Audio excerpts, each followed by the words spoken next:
Hello, friends. Week 1 is over, and we are on to the best slate of the year.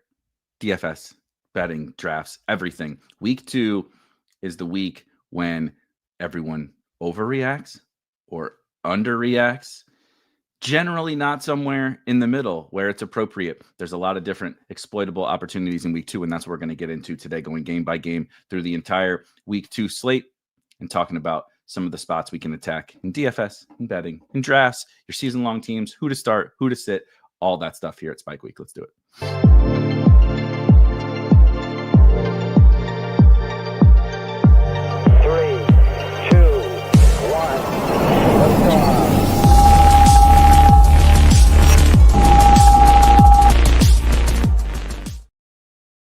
Good morning, Mac. We are doing wonderful.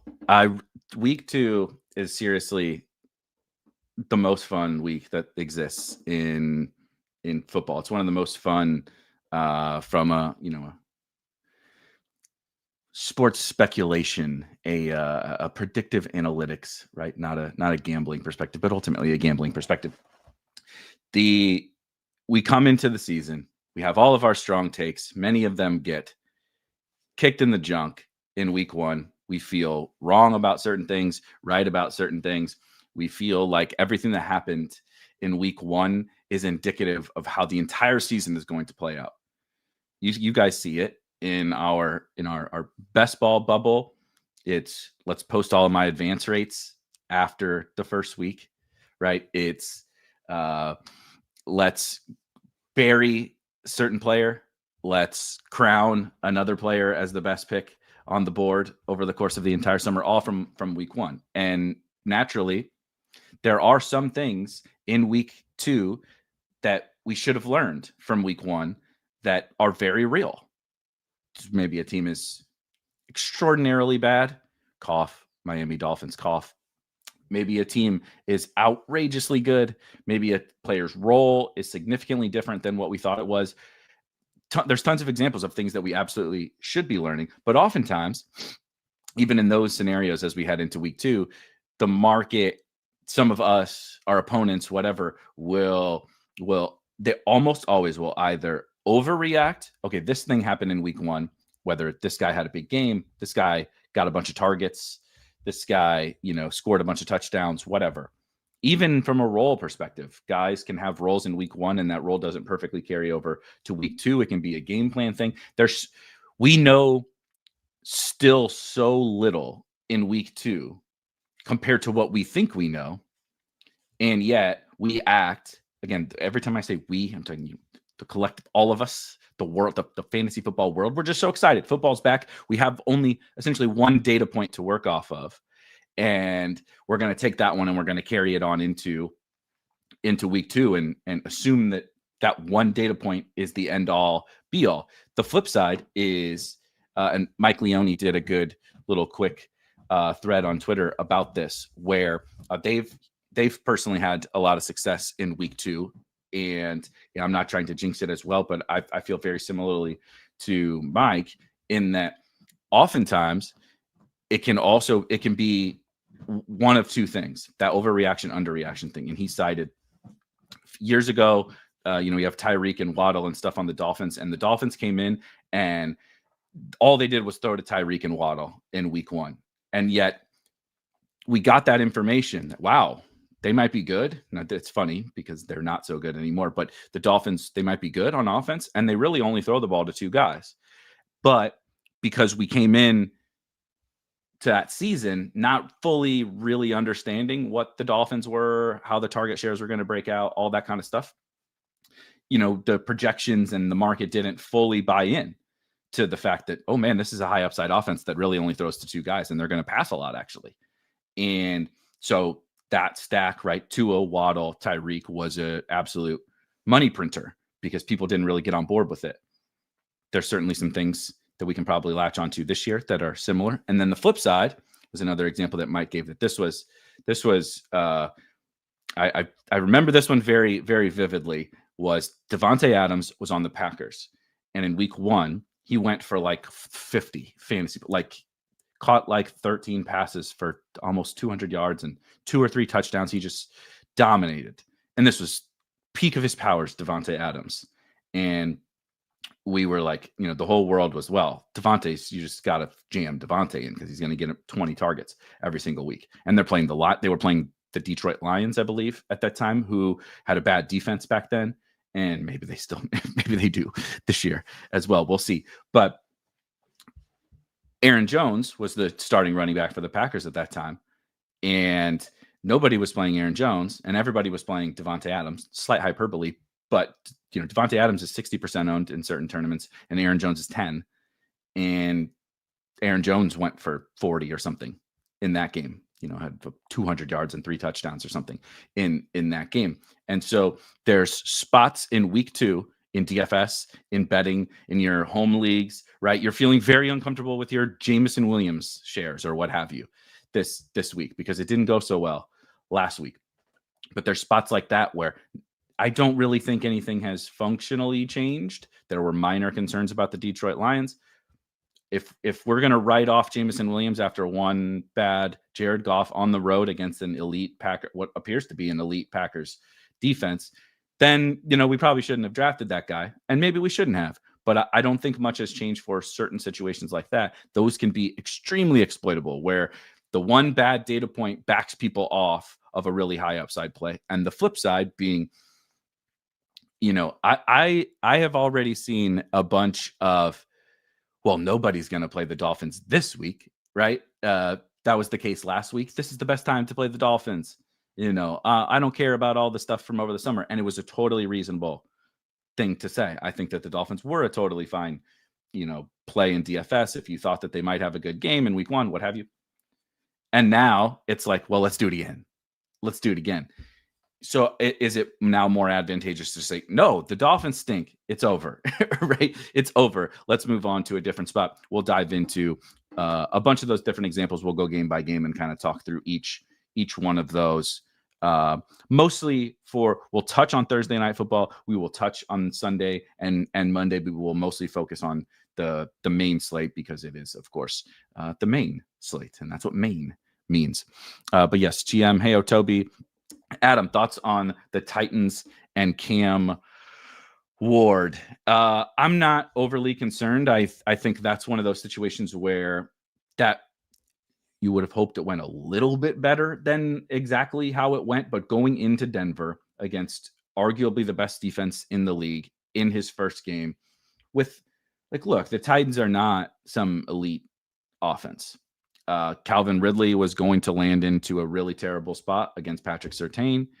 I'm not saying that Tyjae Spears matters that much, but we don't have Tyjae Spears, so it's the full Tony Pollard show, something we might talk about today. And I love Alec Iomanner, but I don't think we can build the plane out of Alec Iomanner targets against other good corners for the Broncos. So my thoughts are, I still don't know what this is all going to be or turn into for Cam Ward and the Titans. I think it was a really high variance spot. I think Cam Ward was a really high variance prospect in the way that he sort of plays. It's I don't have a ton of confidence in him, but I think that if our expectation was that they were going to come out and light the Broncos up in week 1, I think we were fooling ourselves a little bit. So I haven't changed anything about my, I don't do power ratings and such, right, from a sports betting perspective. But if we were power rating the Titans, I wouldn't change anything about how I view the Titans. They were awful on offense, but it's honestly kind of a miracle that they were in that game. And we'll talk about Bo Nix. That's how bad Bo Nix was. The Cam Ward and the Titans were horrible, and Bo Nix somehow was worse and kept them in that game. Good morning, Warehouse. Good morning, Brandon. You get so many trade requests and everything. It is absolutely incredible. I respect the grind. Got offered Brock Bowers for Brees. I have really thin running back depth with Brees, Sampson, Tootin. I don't what'd you say? Brees, Sampson, Tootin, Algier. I'm obviously a huge proponent of zero running back. I would love to have Brock Bowers on my team, and I would be happy to sell high on Brees Hall. I do like Brees Hall, and we'll talk about Brees Hall today as well. I do very much like Brees Hall. I think that the role was better than what we thought coming in I don't know if that's going to continue, but I'm interested. If it is, I would still rather have Brock Bowers than Breece Hall. But if you're worried about your running backs, right? If you're starting Sampson and Algier or Tootin this week, then that's probably an issue. Let's talk a little bit about let's get my screen shared up here. If we go, that is the wrong. Let's go over here. This week, I did post this morning, if you are a premium subscriber to Spike Week. So the Underdog and Drafters, like weekly, draft rankings for Battle Royale, for the Dog Bowl, for the Whale and the Shark and all that stuff over on Drafters. Those are up on the site. I do got to make a minor tweak this afternoon, just not to the specifics of the rankings, but to get some CSV stuff and get Drafters stuff a little bit better formatted into there. Nonetheless, that is out there. The betting blueprint, you see at the top of your screen over here. The blueprint, I do a written version of the blueprint every week. And last week, from a betting perspective, props, right, pick 'em and our sides and totals, it was a solid week. We came out almost about 4.5 units. Right, everybody, we love to use units, but it is the best way to describe it. 4.5 units up in week one. A couple of close misses that were really frustrating that could have got us home. But I've posted the week 2 betting blueprint. It will continue to get updated for subscribers over the course of the week heading into Sunday. But what I will say is I will give away one pick that is something I feel pretty strongly about heading into this Thursday night football game. Washington and Green Bay is the Ja'Cory Krosky-Merritt stuff is fun. And my expectation is that Bill builds upon his role over the course of the entire year and starts to take more of that early down rushing stuff.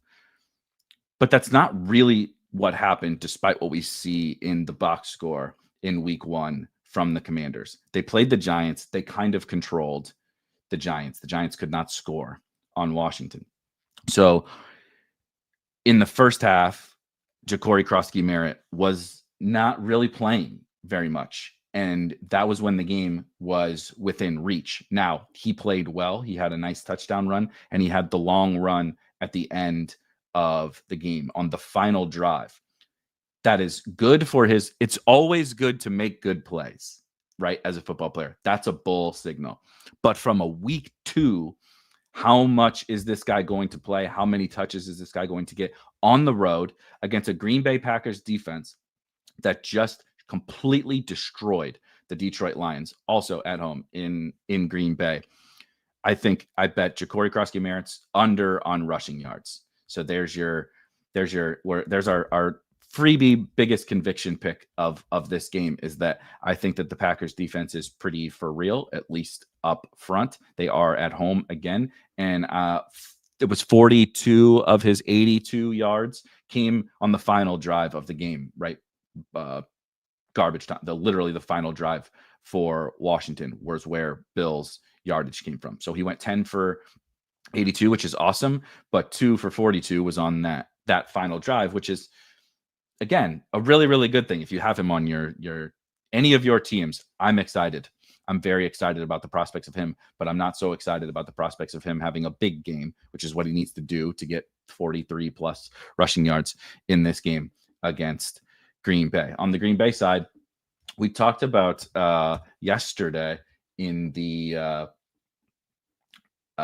week 1 breakdown. If you saw the performance by the wide receivers and we look at yards per route run in week 1, it was fascinating because the Green Bay Packers have both the 4th and the 5th, and Dontavian Wicks just misses the list, but he was up there in his little minimum amount of routes. And Tucker Kraft scored a touchdown, and Matthew Golden had a couple of catches.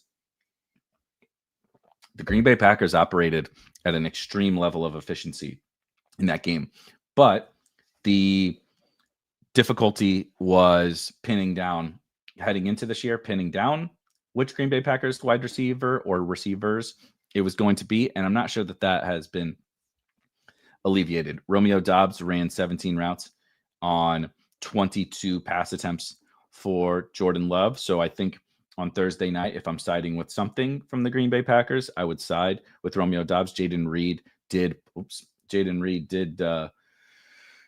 primarily play his slot role, right? And then you have Matthew Golden, a little sprinkling of Dontavian Wicks and Tucker Kraft. The Green Bay, in terms of week 2, the Green Bay stuff hasn't been figured out. I'm not sure it will be figured out.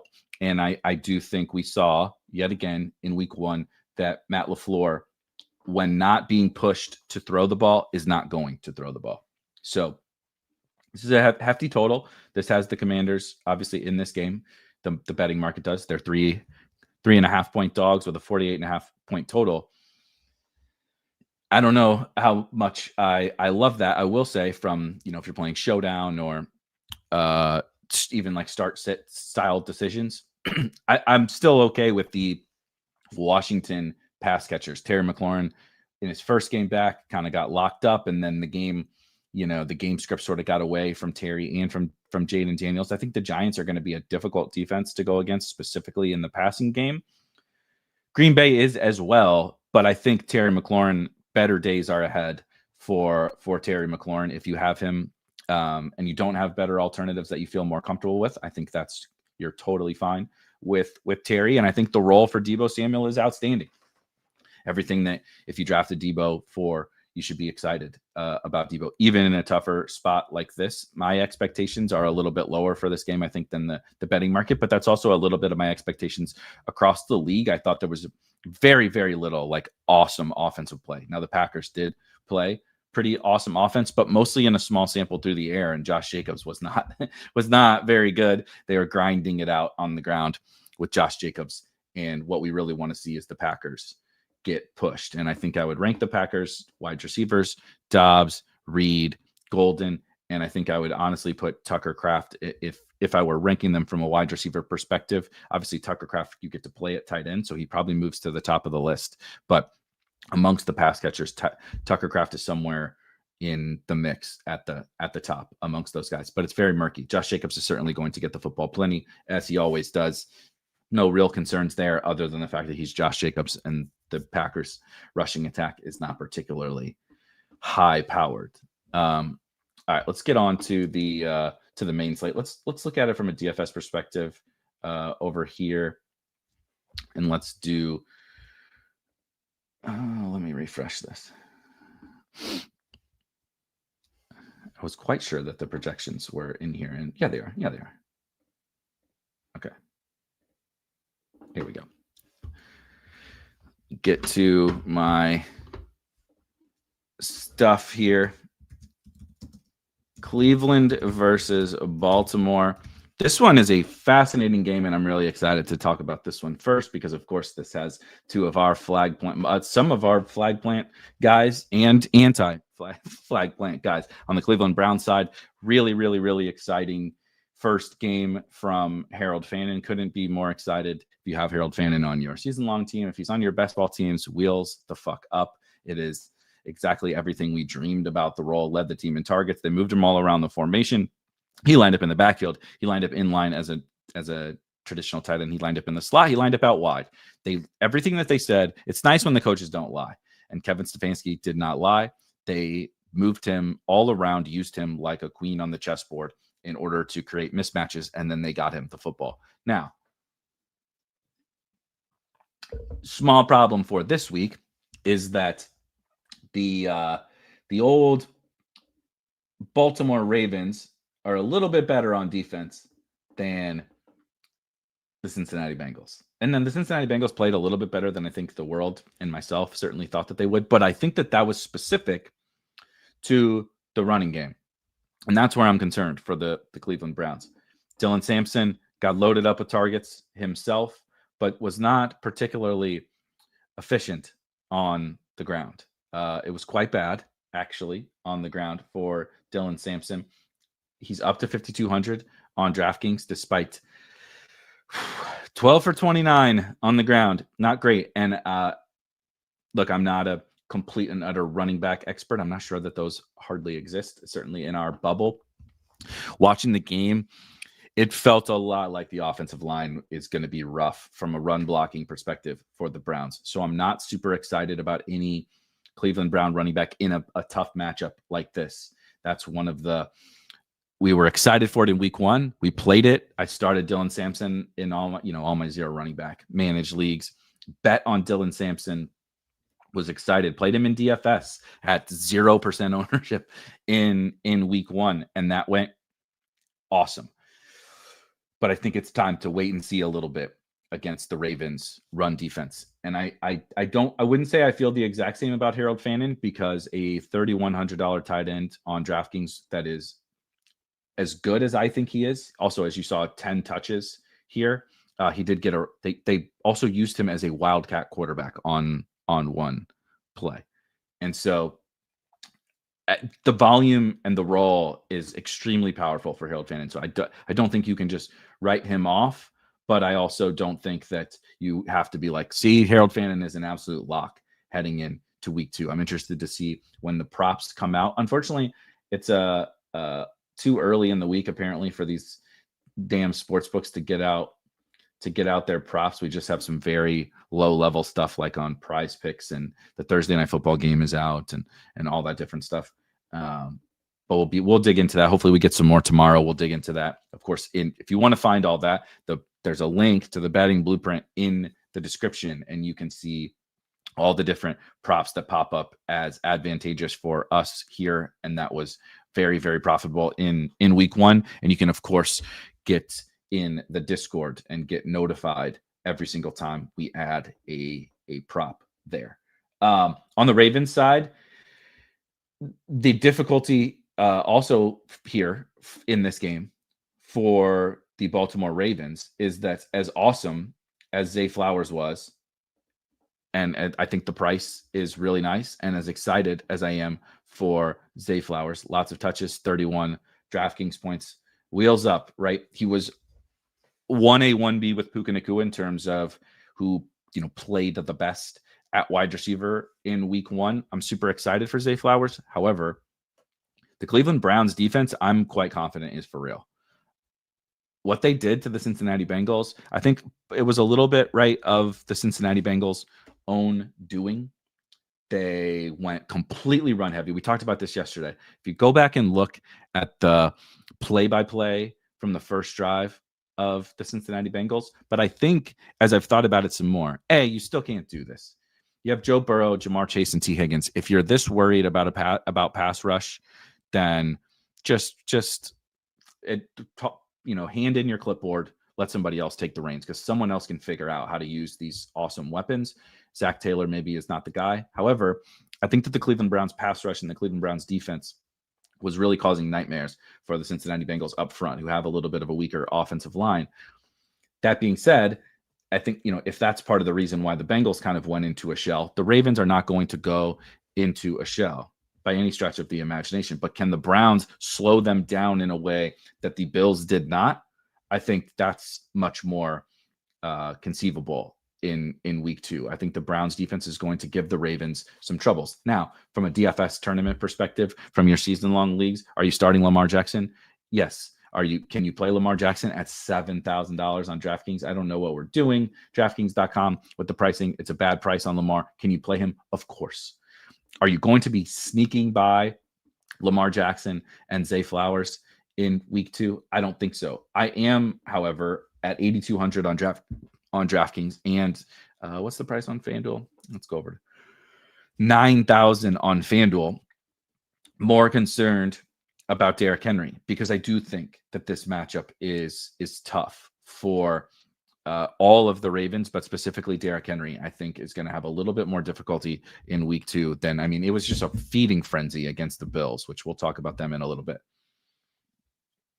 But I think that this game is one of those sort of regression games where it's easy to look at week 1 and a Browns team played the Bengals, and we got a bunch of volume for some of these guys, like a Harold Fannin, like a Dylan Sampson. It's easy to look at how absolutely elite the Ravens were on offense in week 1 in the big shootout with the Buffalo Bills. Derrick Henry is ripping long runs, right? Zay Flowers is dominating through the air. Lamar's pulling his Houdini shit in the backfield. It's easy to look at that and say, I think that this game's going to go nuts here. Harold Fann's going to get a lot of work. Lamar to Zay or Derrick Henry's going to rip a bunch of long touchdowns. And I think I would pump the brakes on that. Nolan nailed the one guy that I wanted to talk about here, possibly the two guys, but it's at the tight end position. And the guy who did not get any work, despite Isaiah Likely is injured, right, for the Baltimore Ravens. There's no George Kittle this week. He's on injured reserve. There's no Brock Bowers on this slate. There's really only Trey McBride from a spend-up tight end perspective.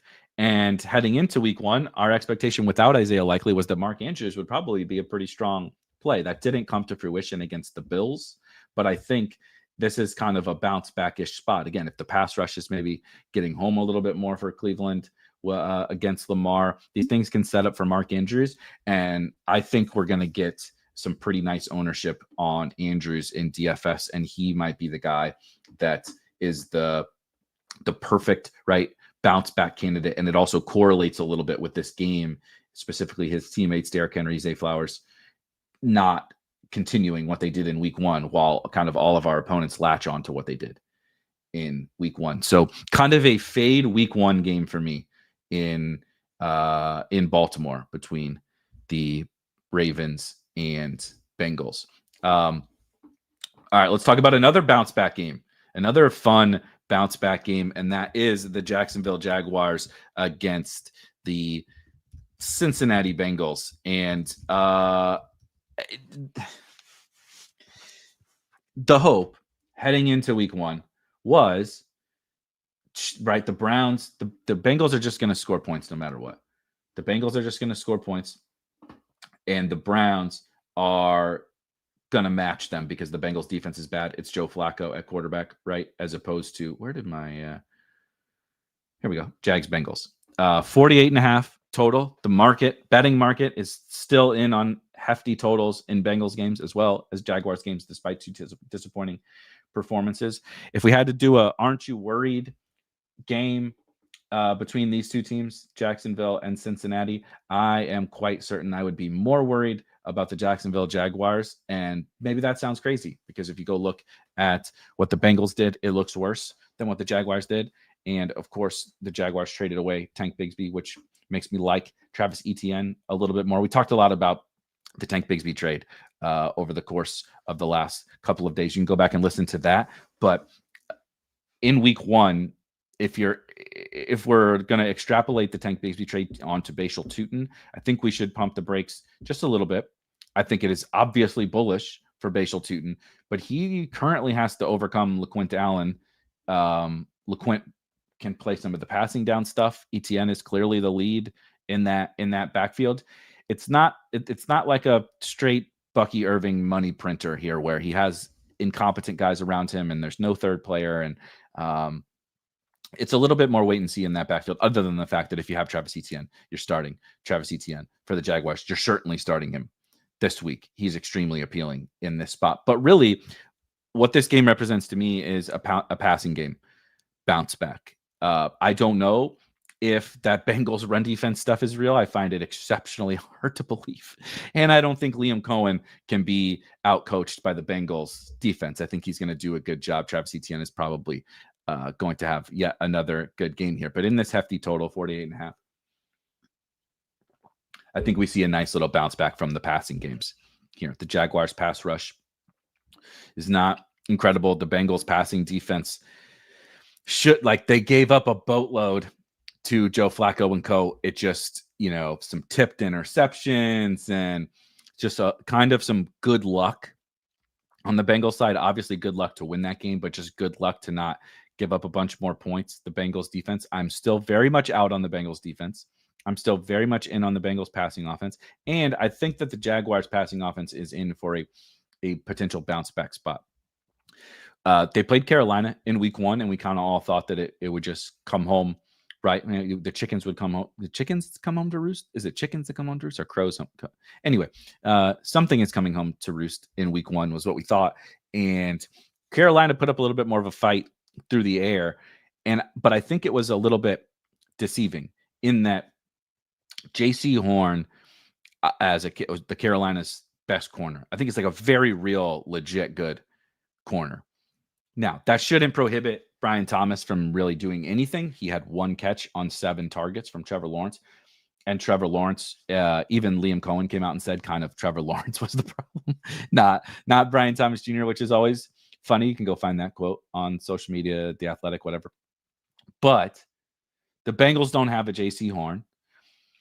Trevor Lawrence missed a throw. If you go rewatch the game, Travis Hunter operated as the slot receiver, basically a full-time slot receiver, and only played a little bit of defense, which is good for us in DFS. It's good for us in the fantasy world because he's not spending his time playing defense, and that means he's not playing defense, which is theoretically hurting the Jaguars defense.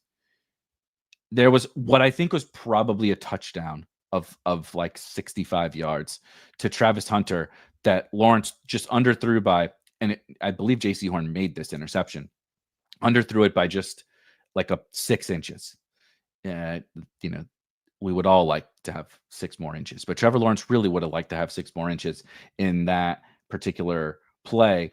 And I think that's could have changed the entire game. So now we remove J.C. Horn. We get a worse Bengals secondary out there that was getting carved up by Cedric Tillman and Jerry Jeudy and Harold Fannin and David Njoku and Dylan Sampson, right? I think that this is sort of an eruption spot for both of these teams because I think they can both punch back, and I think they'll both have more success through the air, and we know that they're big playmakers through the air. You want to speed this game up from a DFS perspective. You want to bet the over. You want guys in your home league to score more points. We need big play to Brian Thomas Jr. We need big play to Jamar Chase. We need big play to T. Higgins.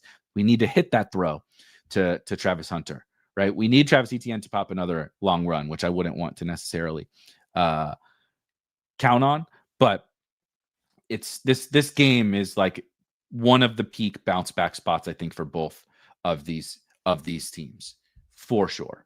Jacksonville and Cincinnati. Brenton Strange, I think, is another notable guy. I'm total wait and see right on the Tootin and LeQuint type stuff. But we have some pretty decent ownership yet again on Jamar Chase, and this game will be certainly popular from a DFS perspective, but I want to monitor this one heading into Sunday. Right now, this ownership does not look right to me, but Travis Etienne, if this is the case and all this blabbering about the passing game, ends up not really mattering because if Travis Etienne is really this low owned, but I think Travis Hunter makes for an exciting play at low ownership in the 5K range. I think if Brenton Strange was kind of the punt du jour or one of the punt du jours of week 1, and if everyone's going to back off that, I saw nothing from Brenton Strange to change my opinion on him. And I think this should more of a shootout style game than the Carolina Panthers not being able to punch back against the Jaguars. I think is very good for Brenton Strange. If you want to get absolutely funky in a tournament, I don't know that we got to reach into our bag this deeply, but De'Ami Brown is 100% the full-time, second outside wide receiver. He's not the wide receiver 2. Is he the wide receiver 3? Whatever. Those labels are stupid. I like to call them outside wide receivers because it's much easier to comprehend. People like to get fancy and see the X or the Z or whatever, and it's like just boundary wide receivers versus slot receivers is fine, guys. We can call outside and speak like normal human beings instead of trying to act like we're ball knowers. But this game, super duper appealing. Adam says Brenton Strange is going to be good. He was blowing up dudes on blocks. Yeah. Nothing has, if anything, I'm more excited for Brenton Strange after week 1. Nothing has changed my take on Brenton Strange as a football player, as a fantasy asset. Good games are going to come from Brenton Strange. So he's a very appealing play this week in this matchup easily. Eric, we're going to need a second quarter contest breakdown. So I got the weekly battle royale rankings out. I got to get the NBA rankings out. That's my next priority. Underdog DraftKings, drafters, everybody has their NBA best ball tournaments out there. That's my next priority. From what everyone has been telling me in the Discord, that the second quarter drafts are moving very, very, very slowly. But I promise I will get the rankings out for the second quarter this week, and I will get something of strategy out soon. It will probably be written to start.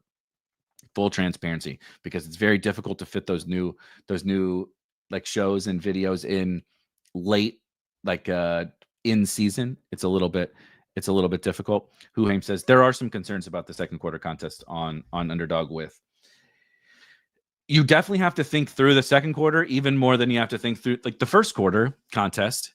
There was no bye weeks, right? It's weeks 1 to 4. There's no bye weeks. Now in the second quarter, we're getting into bye weeks. We're getting into injuries. We have to speculate on is Chris Godwin going to be back?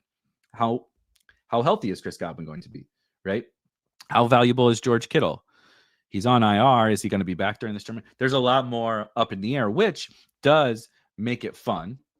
The more like kind of chaotic variables we introduce to the game, I think that it becomes more fun and potentially more exploitable. But I also do think that the folks that are in those drafts at this exact moment, they probably know that we're gonna definitely work on the content and the rankings for that contest. I'm a big fan. I'm going to play it, but it won't be immediate because we are in season, and I want to make sure that we get some of this stuff in season covered as well.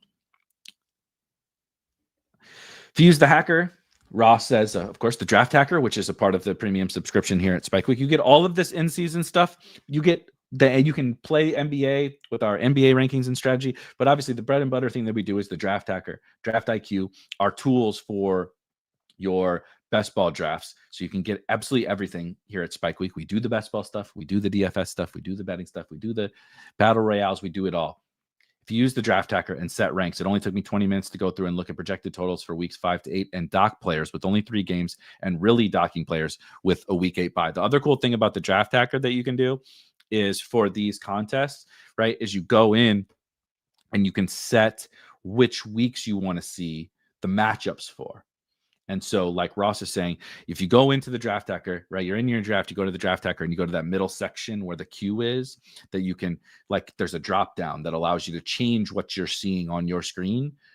And you can change if you have put the playoff matchups, right, in over the summer, it would be weeks 15, 16, and 17 that we would see who the matchup is for that team. And then it will highlight for correlations, right, and opponents and game stacks and all that kind of stuff. You can change that to weeks 5, 6, 7, 8, whichever. Pick your weeks that you want to see there. If you want to stack up week 8 games, you can put that and show that on your screen with the Draft Hacker. It's like really, really powerful. So I will be dabbling in those waters. We're just not quite there yet. I am trying to get through, again, all the DFS stuff. Tomorrow on Thursdays, we're going to draft some teams. So maybe we'll draft the second quarter team. Tomorrow, we're going to draft some Battle Royale, some drafters teams tomorrow on the show at 10 a.m. And then I'm actually going on the Pat Mayo show on Friday, recording with Pat Mayo on Friday. I'm joining as a guest. So it's a little bit of a busy week this week. Yeah, Rashi, 100%. Rob says you should do 45 hours of hockey drafts to one up. Rob, maybe I would become competent enough at hockey after 45 hours, but probably not. I know my Blues, and I know the top players and teams in hockey. Like I could draft the Blues. I could draft 45 straight hours of drafting Blues stacks, but I'm not totally up to speed on the hockey stuff. We have last year. We got if you want to find NHL DFS art, there's a good article on the site. Just Google like Spike Week NHL Best Ball. Did I say DFS? NHL Best Ball. It's up there on the site. Anyway, all right. Back to, we got a lot of games to get through, and we've gone through 3 of them. Let's talk about the Giants and the Cowboys. 2 teams that I think had quite the opposite week 1, and I know they both lost, but I think if you are a Cowboys fan or a Cowboys drafter of any of these guys, you feel about the opposite, that Giants drafters and Giants fans feel about their team. Giants fans are already, and Giants drafters, Malik Neighbors drafters, like me, Tyrone Tracy drafters, are already like, hey, Andrew Thomas, get your ass back out there on the offensive line, please, God. And B, just enough with Russell Wilson. Enough. And I said this yesterday, Russ was dealing with a difficult situation. The offensive line was really, really bad. But he was really, really bad too. He was part of the problem. He was not part of the solution. He's not just the scapegoat in all of this. And oftentimes that can happen with quarterbacks, especially with New York Giants quarterbacks. But he's not just a scapegoat in this. He was part of the problem in week 1. I think we should be hoping to see Jackson Dart sooner rather than later for Malik Neighbors, for Tyrone Tracy, for Wan'Dale Robinson. Something that was interesting that we talked about on yesterday's show was that the Giants offensive line was terrible for Tyrone Tracy, but he played quite well and he did command the backfield. And so he's a guy who is in kind of the back half of the of my underdog and drafters rankings for this week that I think makes for an interesting, scroll down option at the running back position, and also an interesting, probably more so on DraftKings because of his receiving pedigree. But Tyrone Tracy is I can't believe we're leading in with Tyrone Tracy in this game, but was just, if we're talking about guys who I think we shouldn't totally write off heading into week 2 based off of a bad week 1 performance, I think Tyrone Tracy is pretty intriguing. It's certainly possible that he loses more work over the course, if he doesn't start gaining more yards, that he loses more work to Cam Skattebo. But I think if you watched week 1, and also you can go look at places like PFF and see exactly how many missed tackles these guys force, how many yards after contact do they have, where were they getting hit, on after they got the ball, how far behind the line of scrimmage, how far ahead of the line of scrimmage. You can see all that stuff. And Tyrone Tracy was fighting an insane uphill battle and doing a pretty good job of the fact that he had 24 rushing yards, 21 of them were yards after contact, I think is a solid sign that Tyrone Tracy was not the problem, but his situation was the problem. Now, the situation may not get better. Dallas actually played pretty solid defense in week 1. I can't believe that, but that's one that I'm not buying. I'm not buying it. I think that they played a super duper. Now, they did do a good job of slowing down the run and Saquon Barkley, so maybe that's a bad thing for Tyrone Tracy. But from a pass game perspective, I'm not buying that the Cowboys are all of a sudden like an awesome defense. I think Malik Neighbors, we saw a monster target share. We saw just about everything we want. We saw some insane catches, and we saw some bad quarterback play from Russell Wilson. This is the spot I'm very willing to stick to my preseason priors on, but also on the Cowboys side, be willing to simultaneously stick to my preseason priors. We were excited about CeeDee Lamb and George Pickens and Jake Ferguson and Dak Prescott, but maybe gravitate a little bit away from the Javonte Williams thing, who at 5,800 projects decently well, projects a little bit better than Tyrone Tracy, and I think he should. I think he is completely fine. I don't think that there's anything wrong. If you have Javonte on your home league and you need a running back, you should start him. You should definitely start him. But he scored 2 touchdowns. He scored 20 fantasy points despite scoring 2 touchdowns. The Giants are a better matchup than the Philadelphia Eagles, but I don't want to get out over my skis, one of my favorite phrases, for Javonte Williams, when I think the actual real point from week 1 for the Cowboys is this is a pass first offense. They're going to be aggressive. They are going to throw the football down the field. If we go to look at some air yards stuff, let's look at this. Let's look at these Dallas air yards. 182, 52, 35, 26, 22, 9, 7, right? So Dak is chucking the ball downfield, specifically to CeeDee Lamb.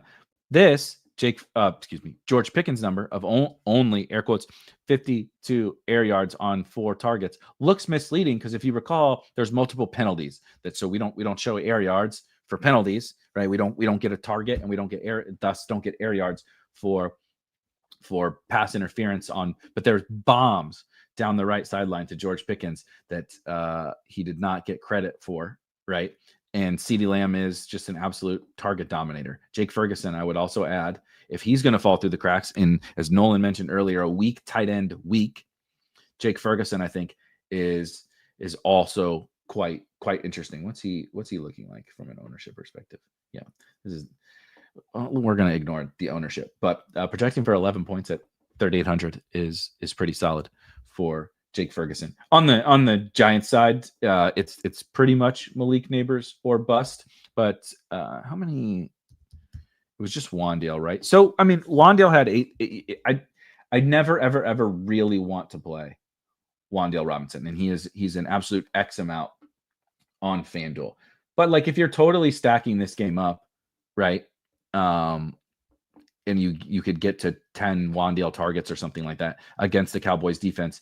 I think that this game is right there with Jags Bengals, but probably comes in even lower owned. What's the total on this? 44.5. So see, the market's not quite as high on it. The DFS bros are not going to be quite as high on it, but I think that this game is just about as appealing in the dome.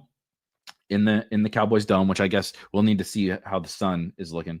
Well, where's the sun? Is it who's going to be just blinded by the sun trying to catch a bomb from us? But I really like this Giants Cowboys game, because I think the Giants' poor performance and then the Cowboys like so performance, Javonte stealing the touchdowns and them not connecting on some throws down the field from Dak to CD specifically, and Dak to Pickens, drawing some PI calls, I think is going to hold back some of the exposure to this game. It's also, what's really nice about some of these games is it's exceptionally clear who to play. And I talk about that. So we have a co-managed main event team on FFPC amongst a bunch of, there's like 11 or 12 Spike Weekers in the Discord. And I am not, the end all be all expert of managed leagues or anything like that. I'm not, I've had some success in these FFPC main event tournaments, but I'm certainly, I've never won anything significant. But the big thing that I always take away from moving from best ball to managed is the number one most difficult thing is start sit decisions. And what you would like to remove is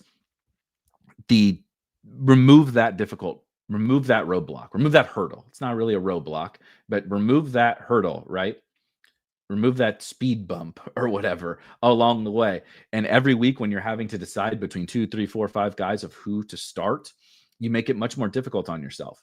And what I want to do is make it easy on myself, because then there's a cascading effect. And that happens in DFS too, where you may target the right game, but they throw the ball to 5 different guys. And like, are you going to target it? Does De'Ami Brown catch a touchdown? Does Travis Hunter? Does Brenton Strange? Does Brian Thomas Jr.? Is it Travis Etienne? Is LeQuint Allen playing? Like whatever.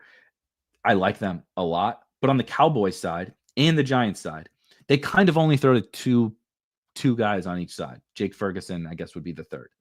They kind of don't throw to anybody else. So the game doesn't necessarily have to shoot out as much. And just like in managed leagues, you don't have to nail everything, because you just know you're starting your top 4 or 5 guys.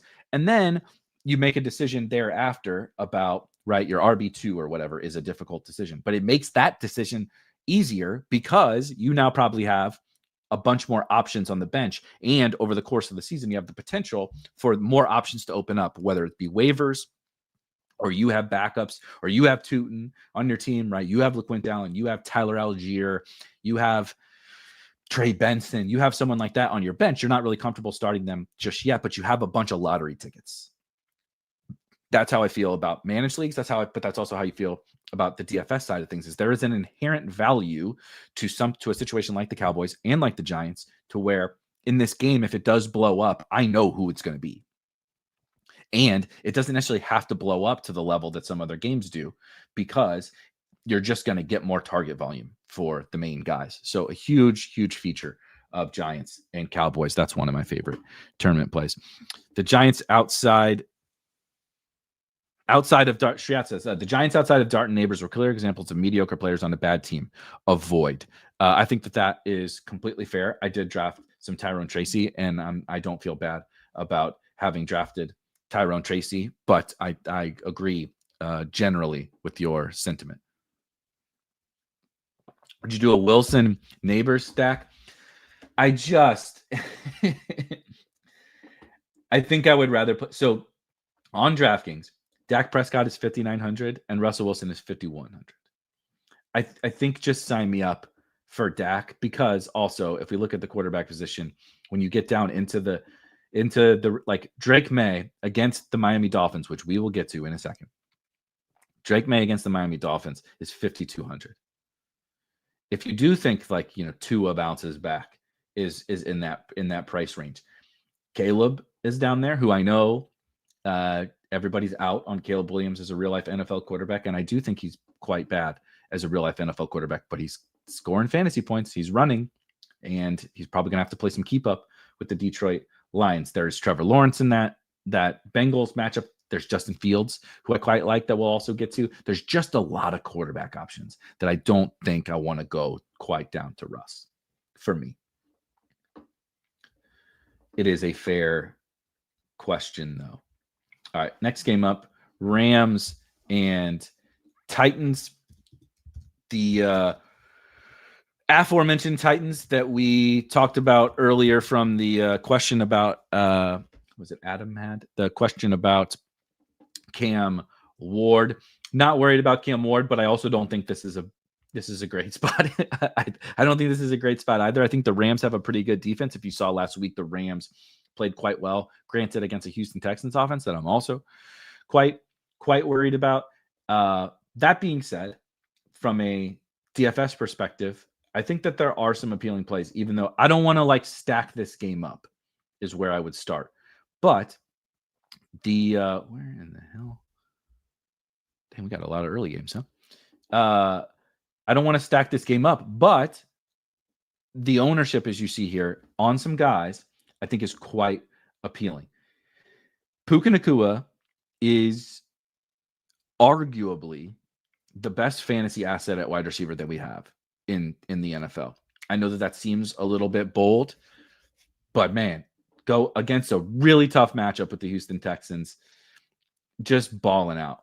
If he ever scores some touchdowns, it's just, he's insane. He's an insanely good football player who also happens to be in the perfect spot with Sean McVay and with Matthew Stafford. Devontae is good enough to help on the opposite side. I just think if I'm spending up at wide receiver, and it's not a CeeDee Lamb, Jamar Chase, Brian Thomas that happen to be in, a stack or a game stack that I'm targeting, a Puka Nacua at 11% is just crazy. Like, he didn't score a touchdown, and he scored. We just talked about Javonte scored 2 touchdowns and scored 20 points. Puka Nacua didn't score a touchdown against an elite Houston Texans defense and scored 26 points. He also left the game with injuries, which is always a concern, right? For Puka Nacua, why didn't we draft him first overall over the summer? Well, there's other factors with Matthew Stafford and with Puka and everything, but we don't worry about that on a week-to-week basis. This dude is incredible, and we should treat him as such. And the Titans defense might be all right, but I don't think there is a defense that matters for Puka. I really don't. I don't think there's a defense that matters for Puka. So if he's going to be low owned in tournaments, I think that he makes for a really, really good play. I know Kyren is affordable, but I can't really do the Kyren thing. The Titans defense kind of plays into it here, but the price is fine.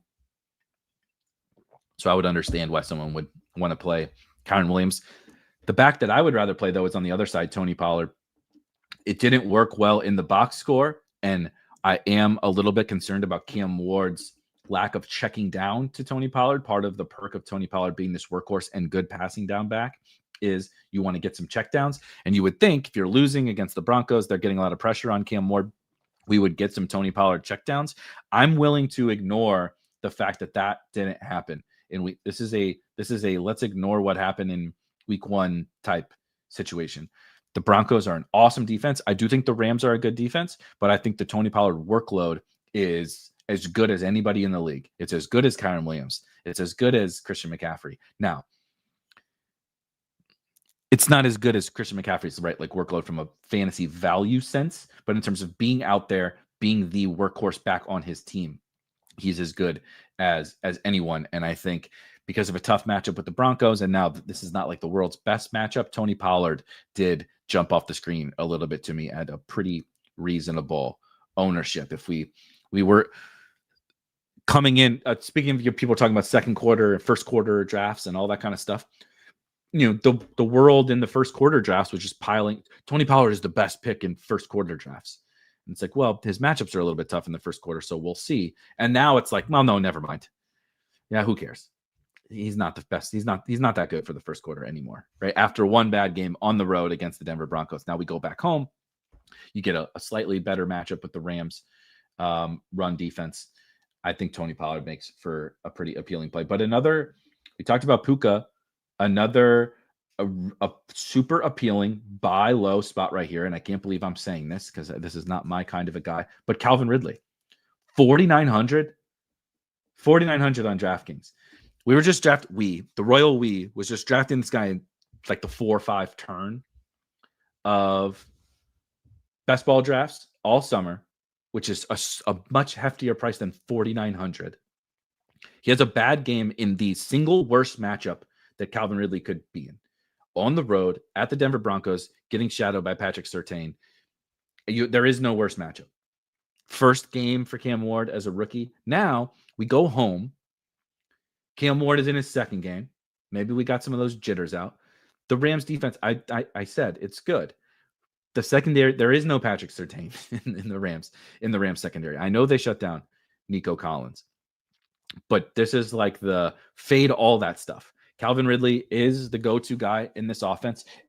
If you would have said, now again, I'm ignoring this ownership stuff that you see here, but if you would have said 3 weeks ago, Calvin Ridley's 4,900 on a DFS slate against a defense that's just like good, not like elite, and he's 6% owned, would you have played him? I think we all would have. And so the Titans are a pretty good buy low spot, I think, and then you can just play Puka Nacua with him. Chigakonkwo did play all the snaps. He didn't get any of the targets. He was not really particularly involved, but if you want to buy that, I think the Titans overall are just a really good kind of buy low, fade week 1 spot.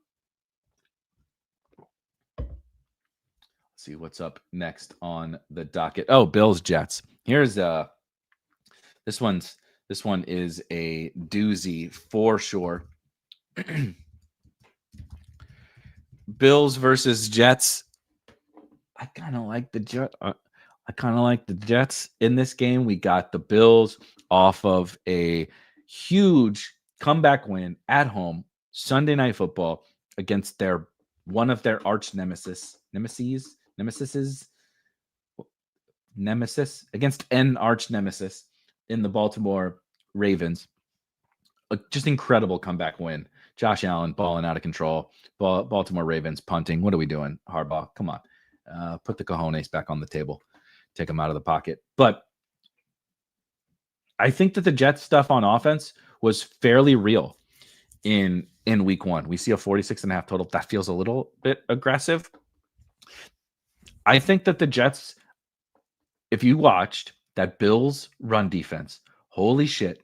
Now, I know Lamar and Henry is a different beast, but Fields, Brees / Braylon is kind of like the Kmart version of Lamar and Henry, right?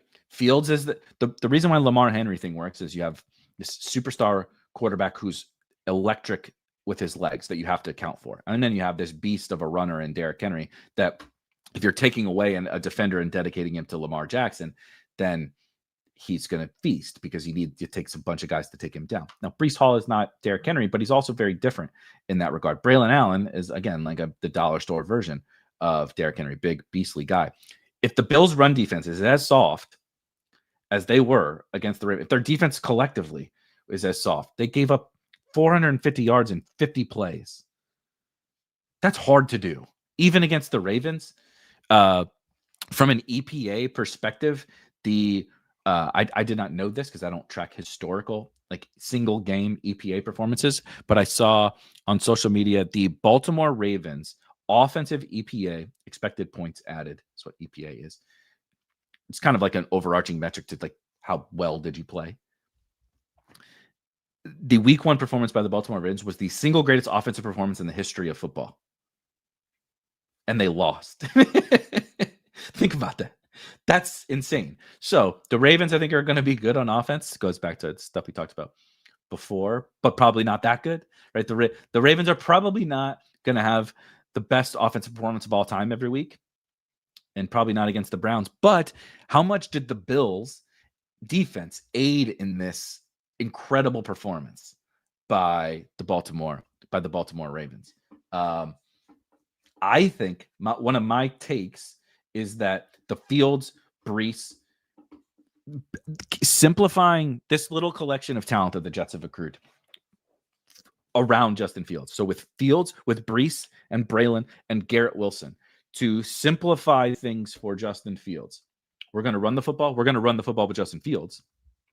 12 rushes in week 1 for Fields. We're going to run the ball with everybody, but we're really going to run the ball. We're going to run the ball with Justin Fields. We're going to utilize his legs. We're going to utilize the threat of his legs to open things up for Brees Hall. And Brees Hall at 6,201%. He had 23 touches. He's also arguably the second most impactful player in the passing game. I thought that was, a potential concern heading into the year with Isaiah Davis, but I'm willing, if the market, again, this is one of those, if the market is not willing to buy this Jets stuff and they're not willing to buy, they only used a couple guys on offense. So again, even if we're wrong and the Jets offense isn't as good as they showed in week 1, they still only use Garrett in the passing game, Brees, Braylon, and Justin Fields. So it's pretty condensed that we can run hot by focusing in on those guys. And if at home, kind of a trap spot, if you will, letdown spot for the Bills, and you can't let down any harder than their defense already did in week 1. I think it's super appealing for the Jets here as kind of some air quotes sneaky tournament plays. Totally. Strat says, does the goal line vulture Braylon cap Brees' ceiling? Gotta hope he scores from 20 yards. Definitely. I think my favorite play in this game is Justin Fields, to your exact point, because as you said, plus Fields is active at the goal line. I think my favorite play in this game is Justin Fields, probably the Justin Fields, Garrett Wilson stack. But I think Brees is playable, and you just hope, right, like you said, you hope he scores from the 8-yard line and he doesn't get tackled at the 1. And it sucks to have to root for that. You can play him probably with Justin Fields. Hope he catches the screen, right, or a check down and scores. Fields does check down at a high rate. He just doesn't throw at a high rate. So the rate at which he'll check down is good. The volume at which he'll check down is bad because he'll also scramble a lot, right? If that makes sense. And run a lot, and they don't throw a lot of passes. But I think the Jets are like kind of flag plant territory of this week. I wish Garrett Wilson, like everyone probably does, was just a little bit cheaper. And then if they can push the Bills, we have Keon, Shakir, etc. James Cook off of some pretty good performances. James Cook, what I thought was really interesting about James Cook that makes him pretty exciting for this week is 18 touches is good, 13 on the ground, but 5 targets. And something that has historically been a bit of an issue for James Cook's fantasy value, why he needed to lead the league in rushing touchdowns last year to be like really useful in fantasy, was he, despite the fact that he was like a really good pass catcher, that was like his thing in college, it was like he was a really good dynamic pass catcher. They didn't throw him the ball that much. They did throw him the ball more in week 1 against Baltimore. How sticky is that? I don't know, but I think there's a lot to like in this game. If the field is not going to buy the Keon thing, of course, Keon and the Bills threw the ball a shit ton more. Like they're going to project in the low 30s. What is the passing? Let's see what the passing prop is for pass attempts for Josh Allen. Of course, we don't have it. Let's see. I got props up here somewhere. Do we have pass attempts? Yes. Okay. Pass attempts. Okay, we don't have it for Josh Allen yet. These damn sports books. But right, if you see, so Joe Burrow, like Trevor Lawrence projects for 33.5, projects for. The market has placed the line. It's not a projection. The market has placed the line for Trevor Lawrence pass attempts at 33.5, right? Bryce Young, 31.5. Matthew Stafford, 31.5. Allen's going to sit in this range of a pass attempt projection, right? A pass attempt fair market value for him every single week. And so if we're not going to get the 60 or whatever it was last week, which means we're not going to get a billion Keon targets. He's not going to catch a tipped ball in the end zone. It was a pretty like Keon hilarious outcome. But again, if the market is not going to buy into that, if they're not going to buy into this new Fields, Brees, Garrett Wilson engine that was cooking a really good Steelers defense in week 1, if they're not going to buy into the Bills defense being bad, if they're not going to buy into the Keon thing, if they're not going to buy into James Cook catching passes, these are the situations to pounce on. Is it certain that all those things are going to continue? I feel pretty certain that the Jets will have a solid running game, and I feel pretty certain that Keon is going to run all the routes for the Bills. It's just they're not going to run, 58 dropbacks or whatever it was.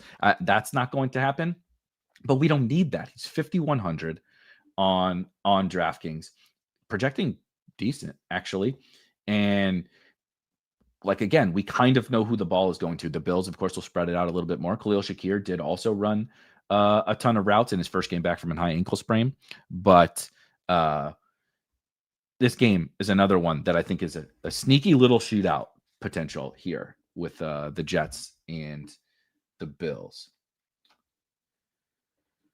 Let's see here. What do we got next? Oh, baby, another one of my favorite bounce back spots of the week. Bears versus the Lions. I admittedly don't know what the status is of some of the Bears defensive injuries, but I'll tell you, if they are not healthy on defense, I think this is Lions.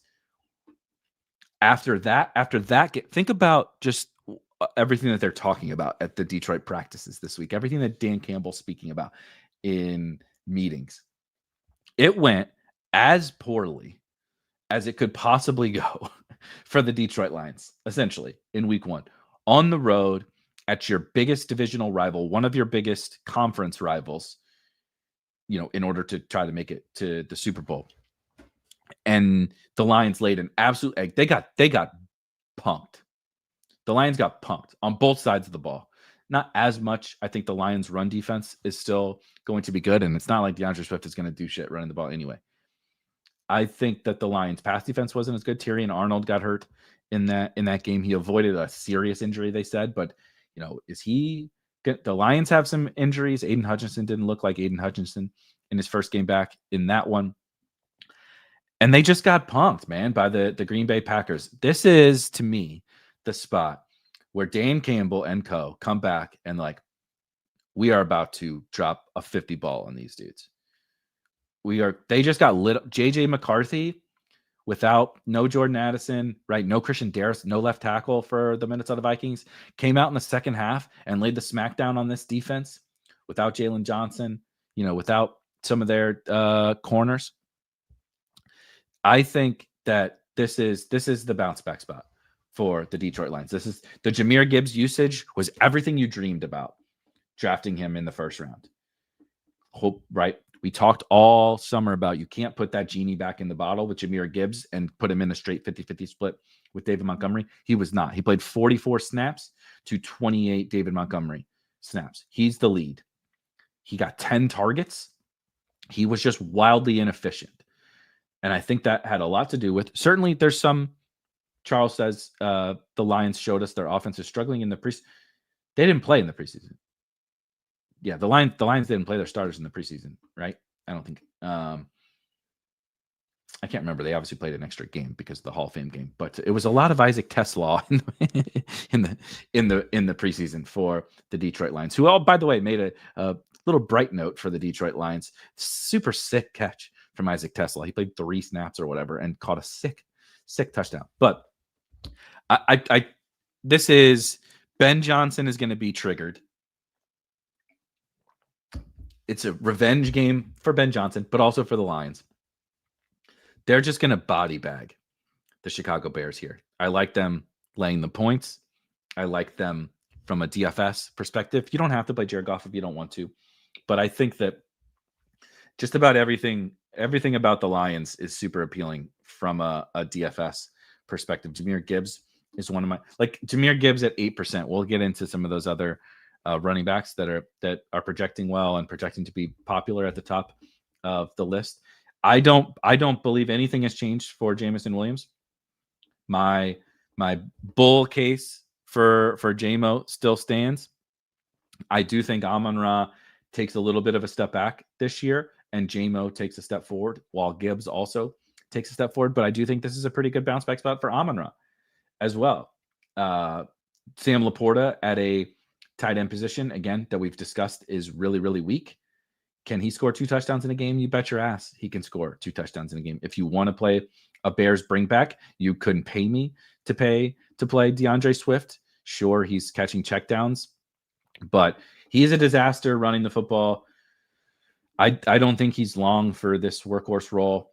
I think we could see it as soon as this week that DeAndre Swift isn't dominating the backfield touches. He's going to lead the backfield, but I think we could see this week Kyle Monangai coming in and stealing some of the rushing work from DeAndre Swift, because he was just as bad as Caleb Williams was, particularly in the second half. DeAndre Swift is an unserious running back, and I don't think Ben Johnson's going to be able to deal with that.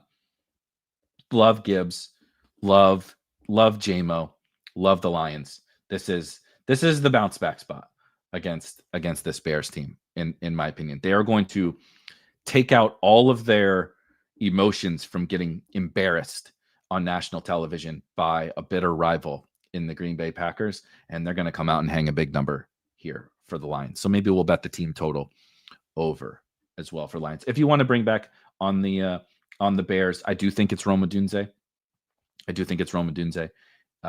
Colston Loveland operated as sort of just a kind of passing specialist backup to Cole Kmet, and I'm not playing Zacchaeus, and DJ Moore's role is a little bit sketchy, though I think there is some upside to DJ Moore's role, but I just think Rome Odunze is the wide receiver 1 here. I don't feel the need to if I'm going to get cute and play a bear, which I don't really want to do. If I'm going to get cute and play a bear, just give me the wide receiver 1 for 4,800. The projections showing DJ Moore priced higher than Rome Odunze. I think that could be playing Rome as a bring back to your Lions stacks. I think could be pretty interesting, because Caleb's probably going to seal it over his head a couple times. But if the Lions are really going to hang these big numbers, the Lions secondary struggled against the Packers, and Rome still got home despite Caleb playing bad. Right, Rome still got home and led the Bears passing attack. How is Swift an unserious running back? He was saving Caleb with those short passes all game. I mean, he wasn't saving Caleb. He's just running check down routes. Go watch him try to read a block.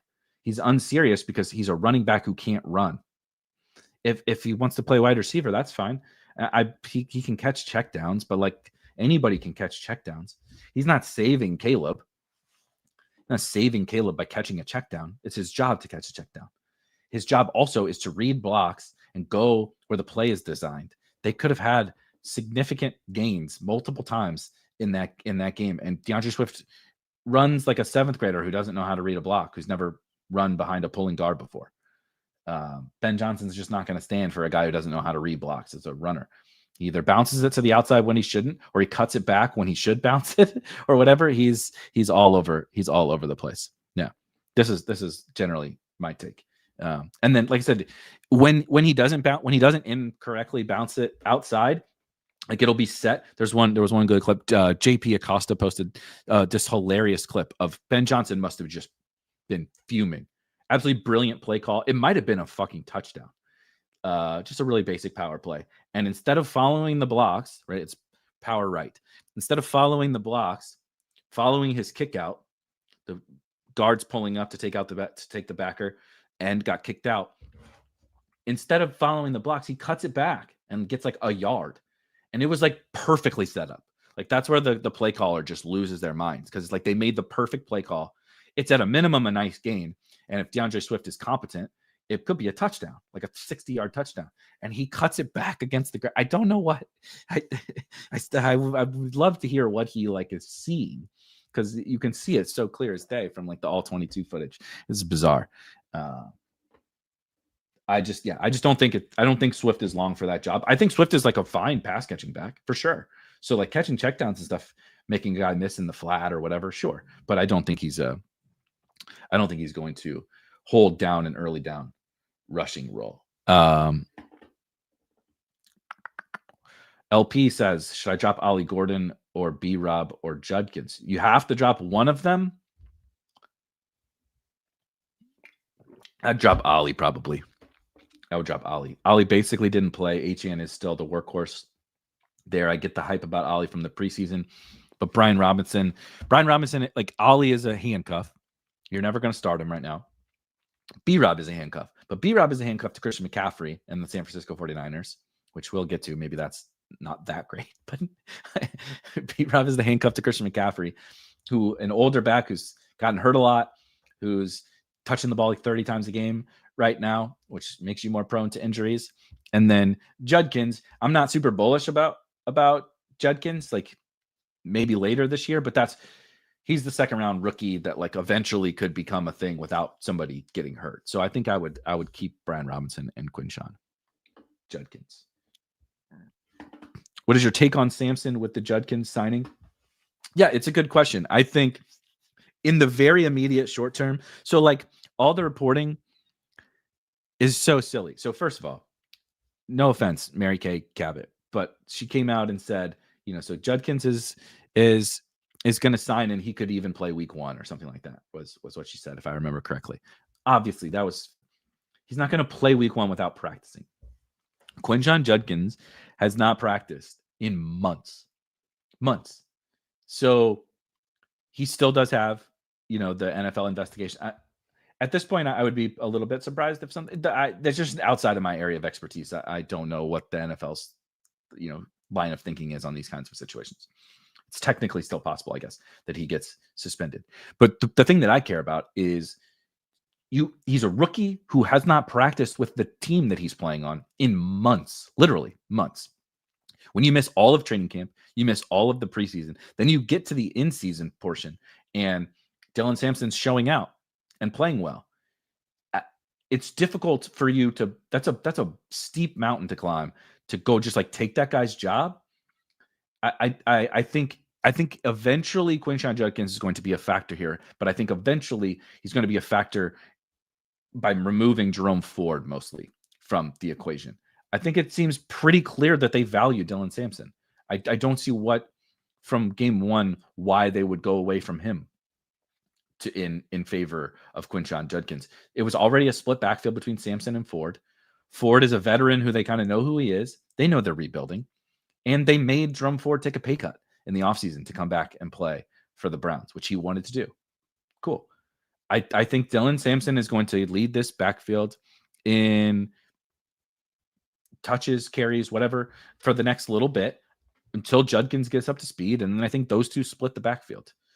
I think you should be really, really happy about your Dylan Sampson shares, both in the short term and the long term, for sure. That's my general take. Like it's a big deal to miss practice. It's a big deal to miss training camp for anyone, but especially as a rookie, right? We saw Brandon Ayuk miss a bunch of camp and preseason last year, tore his ACL and wasn't good before he tore his ACL. So far, Terry McLaurin missed all of training camp, and how'd that go for him in week 1? Not so good. Was that a fluke? I don't know. Juwan Jennings missed a big portion of training camp. He looked like shit in week 1, and then he got hurt. It's like we want our guys to participate in training camp. It's a big deal. All right, Seahawks, Steelers. This one we should hopefully be able to breeze through Seahawks, Steelers, I think, because woof. Not a very fun game. I know that the Steelers scored some points in week 1, but the offense was not super productive. 271 yards, if I remember correctly, 271 yards of total offense for the Steelers, playing really slow, running the football, not taking a ton of shots down the field. Aaron Rodgers, despite what he will say, and despite the fact that PFF grades and such are not perfect, graded out as one of the worst quarterbacks of week 1. That's a little bit of exaggeration. Nobody was Bo Nix and nobody was Tua. They were on a different level of bad. But I think the Seahawks defense rocks. I still think the Steelers defense is good. If I have alternatives to players in this game other than Jackson Smith and Jigba, who I think is just a must start every week, if I have alternatives in my home leagues to guys in this game, I would like to play other guys in this game. Even amongst the Steelers, DK Metcalf is playing all the snaps, but he's not like dominating target share, right? The whole thesis of the drafting DK Metcalf early in the 4th, 5th round, whenever, was that, well, they don't have anybody else to throw to. And it's like, it just doesn't work that way. And we saw it in week 1. DK Metcalf is just not good enough to earn all the targets for an offense. So they throw to Jonnu, and they throw to Calvin Austin, and they throw to Pat Freiermuth, and they throw to the running backs. And there's just not that many, they only ran 54 plays. There's just not that many passes to go around in this Steelers offense. And so I think the Seahawks are a really tough matchup here for this, despite the fact that, flying from the West Coast to the East Coast, early game, all that. I get why the Steelers are favored here. I have no problem with that, but I don't think it's going to be a particularly appealing game. I'm not playing anyone in this game from a DFS perspective. I do think JSN, right, with the hilarious 90% of team air yards, 60% of the team targets in week 1. I don't think that is sustainable. What is his price? I mostly just X this game out, and I should at least. So I mean, he's $6,000, JSN, but like, I don't think the ownership is going to be like super duper low, and if anything, the numbers are going to come down in terms of how much he's being used, because they just can't get it really can't get any higher. Is he going to get 100% of the targets and 100% of the air yards? I doubt that. So I think if anything, just a kind of an avoid here for the Seahawks. For me, nothing from a betting perspective. And I think these are two pretty darn good defenses. I think we might be saying this quite often, but the Steelers going to be one of the teams that we're just like not really excited about those games. And it's not because I think that they're a bad football team. I think that the Steelers are what the Steelers are. Play good defense, run the football, control the clock, control the game, hope to win in the end on a 60-yard Chris Boswell field goal. That's as low as JSN will be for the rest of the season. Ownership-wise or price? Yeah, maybe price, but that doesn't just so that's like a talking point that we use to tell ourselves that this guy's a good play. But like he may always be more expensive than that, and that still doesn't mean that he wins you a tournament this week, right? Because we could have said the same. He was 5,800 last week, and it was true, and he didn't win you tournaments last week. It's like it's a little bit of a catch-22 or whatever, where that's true. I agree, and I'm excited for JSN. And as I said at the top, I'm starting him. If you have JSN, I think you need to start him in your managed leagues and stuff. But like, does that mean he has to win us tournaments at $6,000? Not necessarily. He can have a good game and move up in price and not win tournaments because other guys have bigger games. You know what I mean? So, yeah, I like Jason. I have him on one of my most important teams, managed league teams. I drafted him in best ball, like 12% JSN or something like that. In best ball, I'm excited. Just not excited for his ability to win us DFS tournaments in this game environment and in this matchup. 49ers and Saints. This game is one of the funniest on the board because I don't know, man. I don't know. I just I don't know.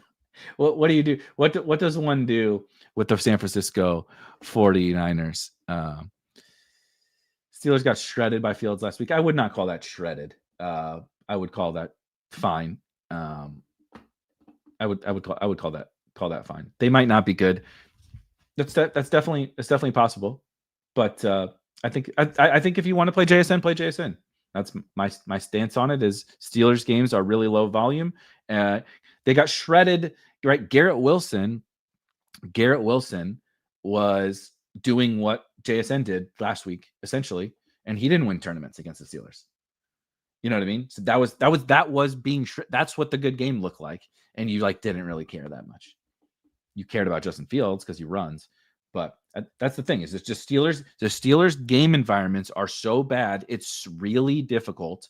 Even when you're getting 60% of the targets, like Garrett Wilson got 60% of the targets, the same as JSN, it's still really hard to put up a tournament winning score in those games. It's just, it is what it is. There's other games playing in Coors Field, and that one's playing in San Francisco.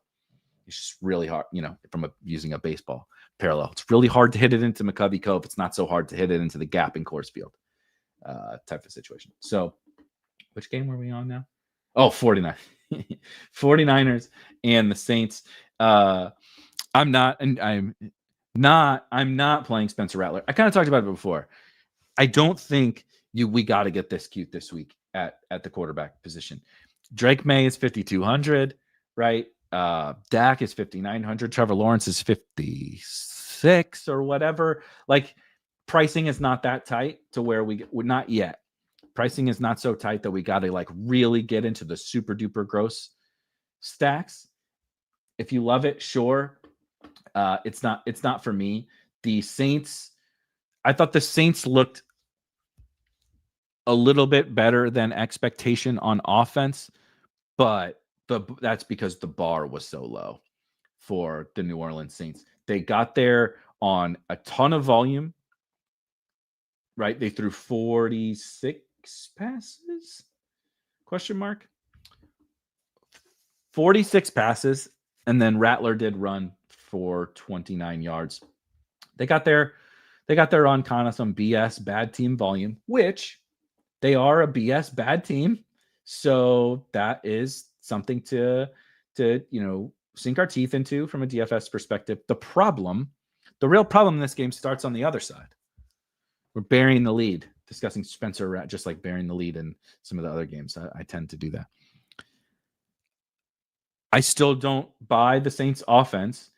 And what do we do with the San Francisco 49ers with no George Kittle, no Brandon Ayuk, Juwan Jennings hurt? It sounds like they said his MRI or whatever came back clean for Juwan Jennings. That does not mean he's going to play this week. However, I imagine it's just a pain management issue, which he wasn't managing that calf pain very well in the summer. So we'll see. They signed Kendrick Bourne. What do we do with the San Francisco 49ers? Because also Brock Purdy has his left shoulder and a foot or ankle. I forget. He's banged up. Are they just going to play Mac Jones and hope they can pull out this win against a bad Saints team? Christian McCaffrey got 1 million touches last week, right? He's going to be the talk of the town because it's Christian McCaffrey and they have no one else on offense. But is that sustainable? Are we really going to do this? 30 touch stuff? This guy popped up a week before the season started, 4 days before their first game. The guy who basically missed all of last year with a calf issue popped up with a calf issue before week 1. And then he got 32 touches, 32 woefully inefficient touches, by the way. Now, the Saints defense is not the Seattle Seahawks defense. So I very much like Christian McCaffrey. But speaking of guys that he won't be this cheap again, right? That was the Christian McCaffrey thing last week, and he still didn't really go nuts. It's difficult. If it's Mac Jones back there and no Juwan Jennings, Christian McCaffrey and Ricky Pearsall are going to get 1 million touches. Thank you. Well played. Sauce Tin says McCaffrey, McCallfrey. Well, touche, sir. Touche. and a toe for Brock Purdy. That's right. It's just there's a lot of other. This is not the game environment that I like the most, but the decision ultimately comes down to what do you do with Christian McCaffrey and I think Ricky Pearsall. And I don't think I would love to be able to like make that big decision today. What I will tell you is if Ricky Pearsall is 7% owned, that's absurd. I don't think Ricky Pearsall will be 7% owned. I think Ricky Pearsall is going to be a cash game play by the end of the week. What do we do with Ricky Pearsall? What do we do with Christian McCaffrey? I think we got to see where ownership shakes out there in tournaments. I think in like if you're playing cash games or whatever, and if you have Ricky Pearsall, obviously you're playing CMC. If you have him in your manager league, if you have Ricky Pearsall, play Ricky Pearsall, man. Just play Ricky. He's good. He's going to be the focal point of the passing offense, honestly, whether or not Juwan Jennings plays. The Saints side is where I think people will get a little bit more excited than I am. Alvin Kamara is at a good price, though that was the lowest target share for Alvin Kamara. I believe it was like in his career, or like one of the lowest target shares in his career. I have the stat bookmark somewhere. I have to go back and look it up. It was Spencer Rattler is not Derek Carr. That was the concern, right? And he didn't operate like Derek Carr. He would scramble and still throw the ball downfield instead of checking it down to Kamara. So I think it's possible that we over projected Kamara's role in the passing game. And then they did mix in, I believe, 5 carries for Kendre Miller and 2 carries for Devin Neal. It was definitely 2 for Devin Neal. Kendre was either 4 or 5. Five touches for Kendre Miller. So like it's not much, but it's not nothing. And if we're not going to get the targets from Alvin Kamara, that's tough. That's tough. Chris Olave was loaded up with a bunch of targets. 13 targets turned him into 7 for 54. Let's check the Saints real quick over here. He had 13 targets, 97 air yards. Juwan Johnson, 11 targets, 89 air yards. I don't know where Shaheed's not showing up on here, so that's wrong. But I don't want to chase the Saints passing volume. I don't think Kellen Moore wants to throw the ball 46 times with Spencer Rattler. I don't think it's going to happen most weeks. Spoiler, they're not going to lead the NFL in passing by a wide margin. I do still think that Juwan Johnson at 3,600 is a perfectly reasonable to solid play. I don't think the 49ers defense is anything to like totally scoff at. They played pretty well in week 1, but I don't think that there's anything to totally scoff at. And I do think that if I want to play into the Saints passing game, Juwan makes for a completely reasonable option, though Chris Olave is just a little bit too cheap. Rashid Shaheed, what were the targets for Shaheed? 9, right? So Shaheed gets 9 targets. These guys are too cheap. The problem is I don't want to like look at last week and look at those target numbers and getting out over my skis and seeing like, oh my God, 13 targets. Well, they threw the ball 46 times. That's not going to be the expectation. Let's make sure we don't go crazy with Olave and Juwan and Shaheed, though I think that they are okay plays. Zeus likes Brenton Strange. Brother, I am with you. I really like Brenton Strange this week for sure. But yeah, what do we do with Christian McCaffrey? What do we do with Ricky Pearsall? The answer is probably just play them. The answer is probably just play them. Saints defense, not very good. All right, we should be on to the afternoon. Yeah, all right, we're on to the afternoon. Panthers, Cardinals. Speaking of the Saints and who they played last week, we got the Carolina Panthers heading out west to Arizona. So I'll give this one away as well. I'm not going to, we're not going to give away every single bet that's already in the betting blueprint, which of course there's a link in the description and you can get access to with the Spike Week premium subscription.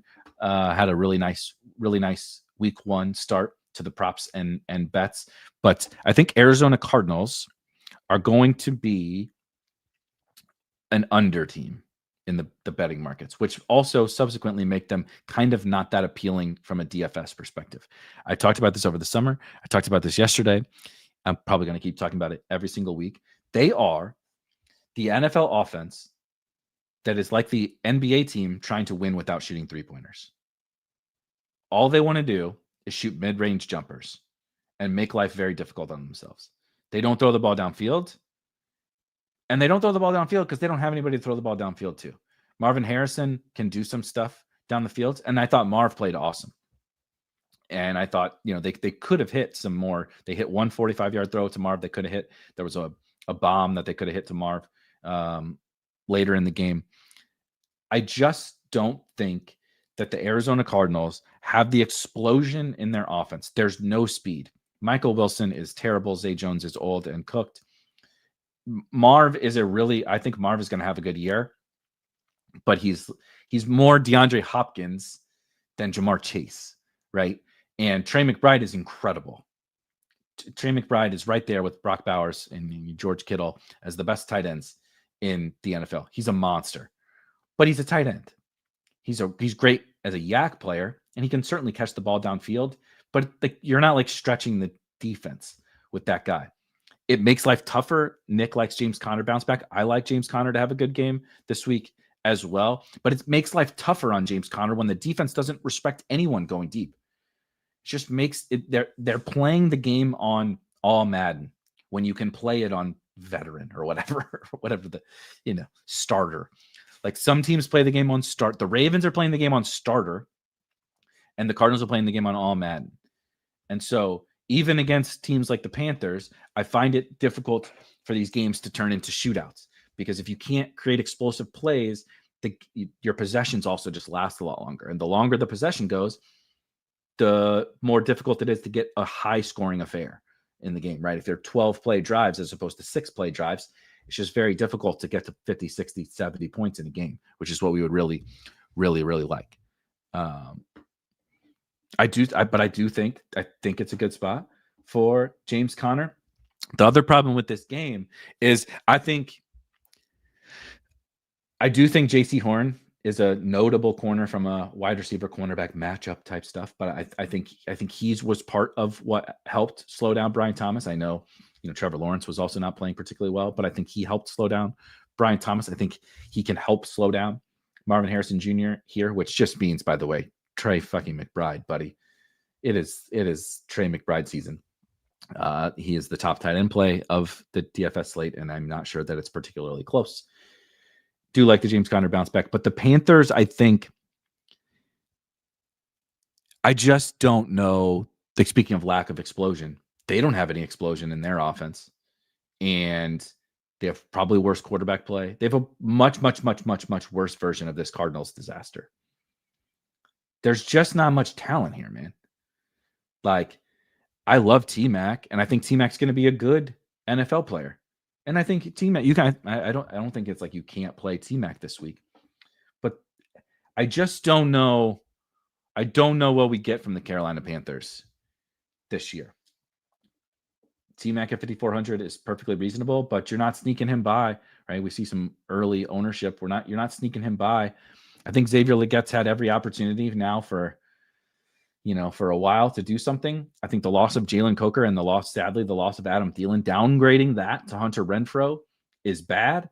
I don't think Jatavian Sanders is a difference maker at the tight end position. I like Chuba Hubbard fine, but I don't think he's like some big difference maker at the running back position, and he's sharing the backfield with Rico Dowdle.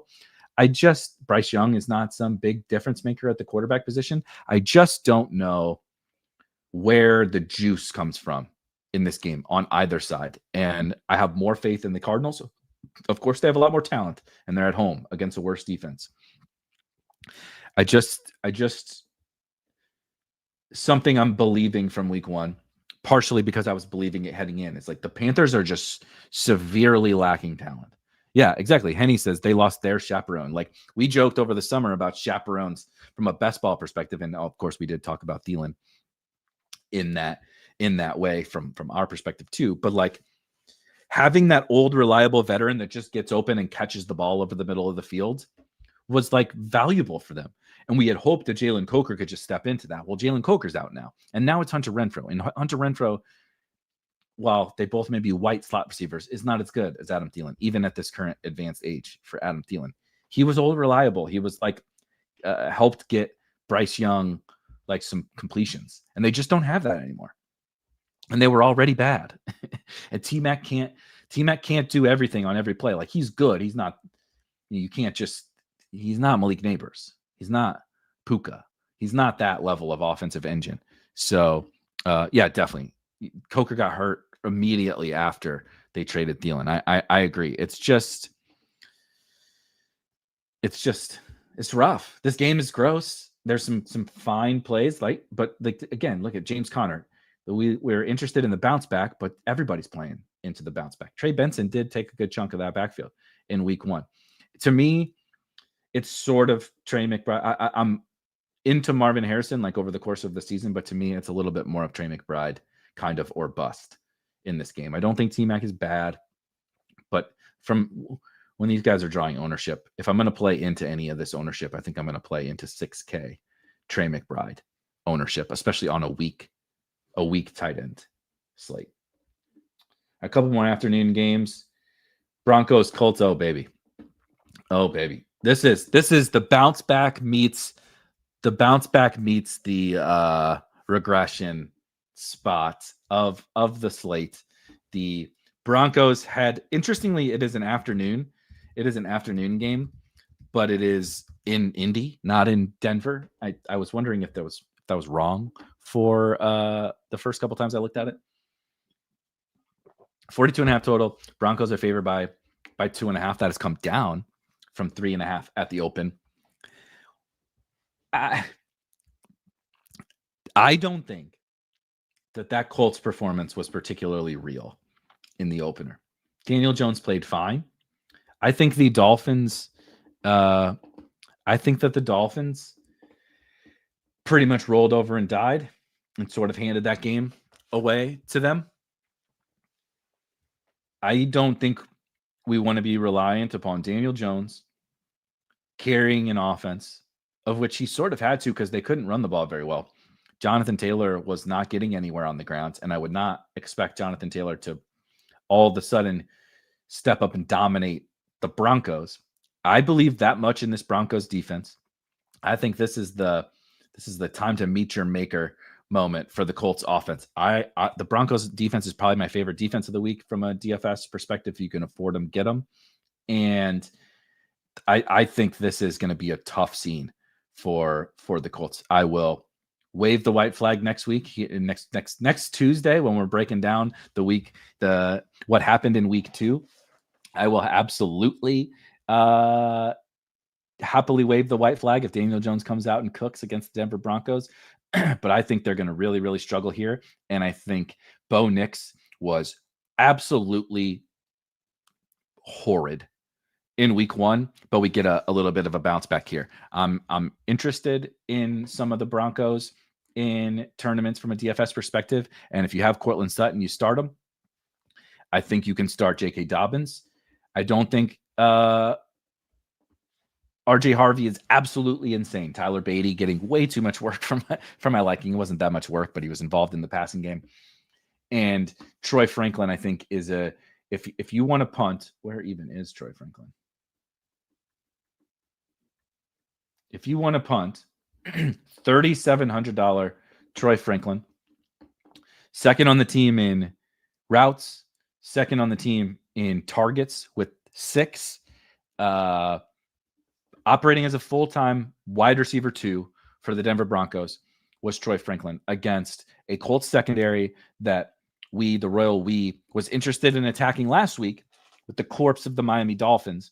And I think Sutton and Franklin are really appealing. I'm waiting on bated breath for Troy Franklin props again this week. We cashed the overs on receptions and yards in like the first 6 minutes of the game last week for Troy Franklin. I expect I will be going back to that well again this week, but I do think that the Broncos are really appealing here, even on the road in Indy. I do think that Tyler Warren is a guy at 4,500. If I need to play an Indianapolis Colt, I'm not I locked JT last week, and at 6,700 against the Broncos, I'm probably going to X him out. So famous last words. This will be the time that he pops off. But this matchup is rough, man. The Broncos are no joke, and the Colts couldn't block for you know what in the opener. JT didn't honestly look that good in the opener. I'm like, aren't you worried? Like a little on the scale of aren't you worried? I'm a little bit worried about Jonathan Taylor, but I'm not worried about Tyler Warren. I think he's kind of the focal point of the offense. Michael Pittman, just say no to Michael Pittman getting shut down by Patrick Surtain. If we talked yesterday about Josh Downs, like being a sort of a panic player for our best ball teams, but if there's going to be a game where if they were to like fall behind, those are the game scripts where Josh Downs can emerge. If they fall behind the Denver Broncos, then you get a lot more 11 personnel. But he's not going to play in base offense. He's a slot receiver who only plays when they have 3 wide receivers on the field. They might have 3 wide receivers on the field more here, though also they might need to protect Daniel Jones with more tight ends. So it's kind of a weird little situation. But I think that you can probably play Tyler Warren any week. I don't really want to be playing Colts in DFS, but I think if you have Tyler Warren, you have to start him. 31% target share, by the way, for Tyler Warren in the opener. He was outstanding in that game. Final afternoon game of the week, I guess? Question mark? Not from a fantasy sense, probably, but game of the week from a viewing experience. Late afternoon, Fox game, the Philadelphia Eagles and the Kansas City Chiefs. Kind of important game here for the old Chiefs. 0-1, lose to the Chargers in international waters. And if we talked about this, their upcoming schedule yesterday. You know, the Lions are coming to town, the Ravens are coming to town. They're like, you know, they play the first place schedule, so they play the Bills. They play a tough schedule, and this is part of it. Eagles come to Kansas City. They're road favorites. The Eagles are, and on a aren't you worried scale about the Kansas City Chiefs, I'm worried. I wouldn't be as worried if everybody wasn't hurt for the Chiefs or suspended, but I just don't know where the offense comes from. And I know you can say this about every Patrick Mahomes team of all time when you doubt them, when you were like, well, man, this offense. And then Mahomes pulls the rabbit out of the hat. He was pulling some rabbits out of hats against the Chargers. But I think the Eagles defense is better than the Chargers. And I just don't think you can build the passing offense around Hollywood Brown, this current version of Travis Kelce, Tyquan Thornton, and Juju Smith-Schuster.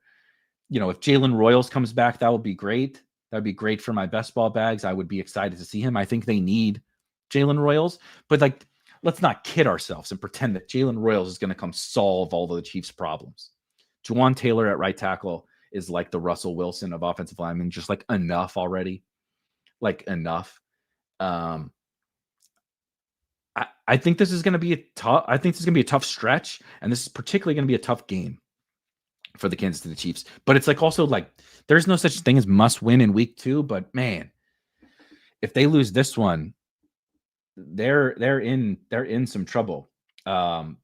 The Eagles, of course, just traded for Tank Bigsby, which does make me feel like there's been floating rumors that Will Shipley has a fractured rib, which sucks. You know, what can you do? Guys get hurt. He'll be back. Fractured rib, not season-ending type of an issue. So our best ball bags, they've seen better days, but we'll be back. Will Shipley will be back. But the interesting part, like Mr. I was thinking dog walk and Mr. Nick and trying to combine it all into one. Mr. Nick says, I think Saquon just dogs the Chiefs this game. I think that's completely reasonable, though it's interesting because the Chiefs run defense is the strength. Like if there's one, honest to God, the best strength of the entire Chiefs team is probably the run defense. So that's the interesting part is on one hand, it would make sense for the Eagles to attack the Chiefs through the air. We saw what the Chargers just did to them. Justin Herbert just absolutely crushing through the air. However, that's not the Eagles' general method of playing offense. They're going to run the ball. They're going to be conservative. They're not going to take shots down the field. They're going to grind you out, right? They're not going to be super aggressive. But the Chiefs defense with Steve Spagnuolo is a pressure-based defense that's going to play man on the outside. They're going to stop the run. Hurts plus A.J. Brown, like, do you want to talk about a bounce back spot or Devontae Smith? You want to talk about a bounce back spot? A team that just let QJ get loose, that just let Keenan Allen get loose, that just let Tyler Conklin get loose is a pretty appealing spot for the old Jalen Hurts, A.J. Brown, Devontae Smith stuff. I'm not saying to double stack them, by the way. I'm just saying those three guys. And so I think I could see the Chiefs not pushing back and seeing, it's just a Saquon. They're just going to load Saquon up, right? Shipley's hurt, and they don't want to do A.J. Dillon. I think Saquon is a genuinely good play. Of course, you're starting him if you drafted him, but I think Saquon is like a genuinely good option this week. But I also think, like, schematically, the best thing for the Eagles to do would be to pass. Now, we've probably said that a lot of times, and the Eagles don't give a shit about that. And maybe Jalen Hurts will still just score the rushing touchdowns anyway. But it's just a really polarizing spot where if the Chiefs are as bad as we're sort of thinking that they are, then can this game reach the levels that we need it to reach for Hurts, A.J. Brown, Devontae Smith to have big games? That's unclear. But also the matchup sort of dictates it. But also the matchup sort of dictates that they ride Saquon Barkley. So I do think that the Eagles are appealing here. Of course, semi-bearing the lead, but not entirely. Hollywood Brown with 17 million targets last week and just 5,200. He's going to pop everywhere. I get it. I totally get it, right? With 16 targets. But, like, I think that was a little bit more something. This is a great example, though, of something that we'll look at the 16 targets that Hollywood got last week, and we'll say, holy crap, they're going to just give him the ball every single play, right? He's gonna get so many targets. Look at what happened last week. But what happened last week was they came into the game with Xavier Worthy, and then they left the first quarter without Xavier Worthy, and then they were losing, and then the Chargers were scoring pretty quick, and they were playing catch up and all that stuff. And when you have a week to plan, I don't think their plan is to throw 16 check down targets to Hollywood Brown. Is he a good play? Just like generally, like, is he projected for 16 targets at what you're seeing on your screen? No, of course not. But is it possible that we really only see, like a 7 target game or something from Hollywood Brown? I think so. I think they could change some things up. I think you could get more Travis Kelce. I think you could get more Juju. I think you could get more Tyquan. I think they could try the Jason Brownlees of the world, and Jalen Royals could come back for all I know. I don't know. We'll see what practice report. I am skeptical of that, but maybe they try to use the running backs more. That looked disastrous as well. And at the end of the day, you do need some touchdowns. And so I'm on the fence about Hollywood Brown. 5 for 125 and 2 for. We have very different opinions of what Hollywood Brown is at this stage in his career. Hollywood Brown is much closer to 5 for 25 than 5 for 125. I don't think. Well, what did the air yards look like for Kansas City? Let's see what the air yards look like for Kansas City. Hollywood got 16 targets and 101 air yards.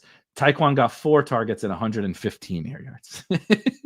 Like, Hollywood is like more of a underneath kind of check down player at this point in his career. He's just not that guy anymore. Now he's going to get plenty of targets because they don't have anybody else, but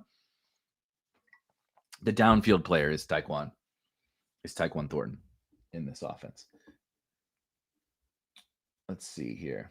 All right, we got the final 3 games. Sunday Night Football, Sunday Night Football, Falcons, Vikings, and then the 2 doubleheader, by the way, if you weren't aware, doubleheader Monday Night Football, which is going to be awesome. But Falcons, Vikings, I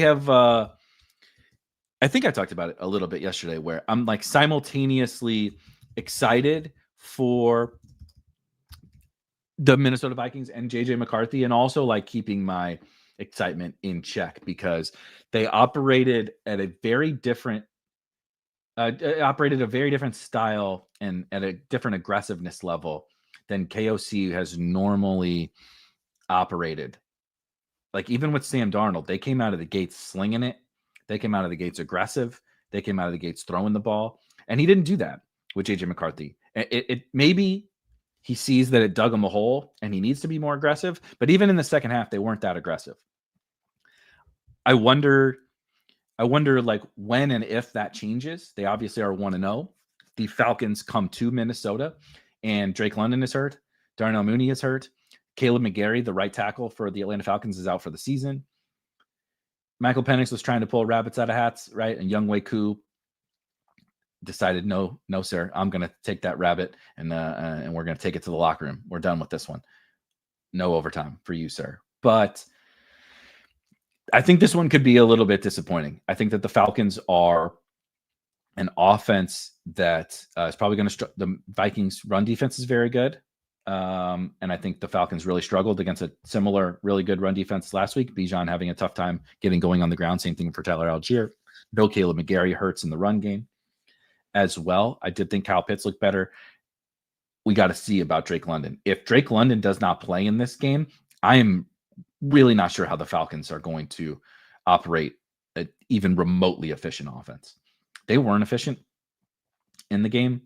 You know, Bijan broke a 50-yard catch to start the game because Bijan's absolutely incredible. They should throw to him like they did last week.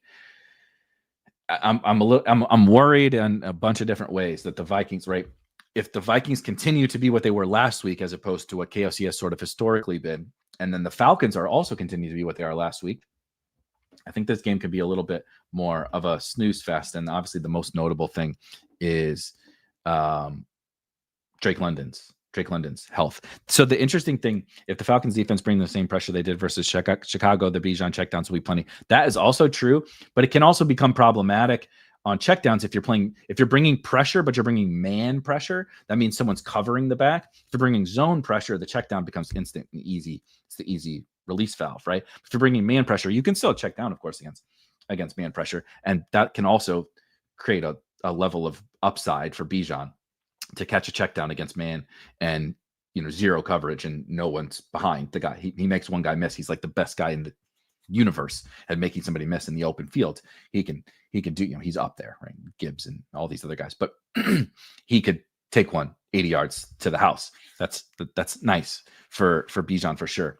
But I don't know. This game is a little bit unexciting relative to what I think we would expect it to be. But again, we need Drake London. If Mooney is, I am kind of thinking Mooney will be back this week, and London, I'm hoping that London will play, and then maybe this game has a little bit more excitement. But I'm not going to go super deep into these games because of course they're not on the DFS slate. But if you have any questions before we go, you know, start sit decisions, anything on these games, I see your question, Charles. We can talk about it.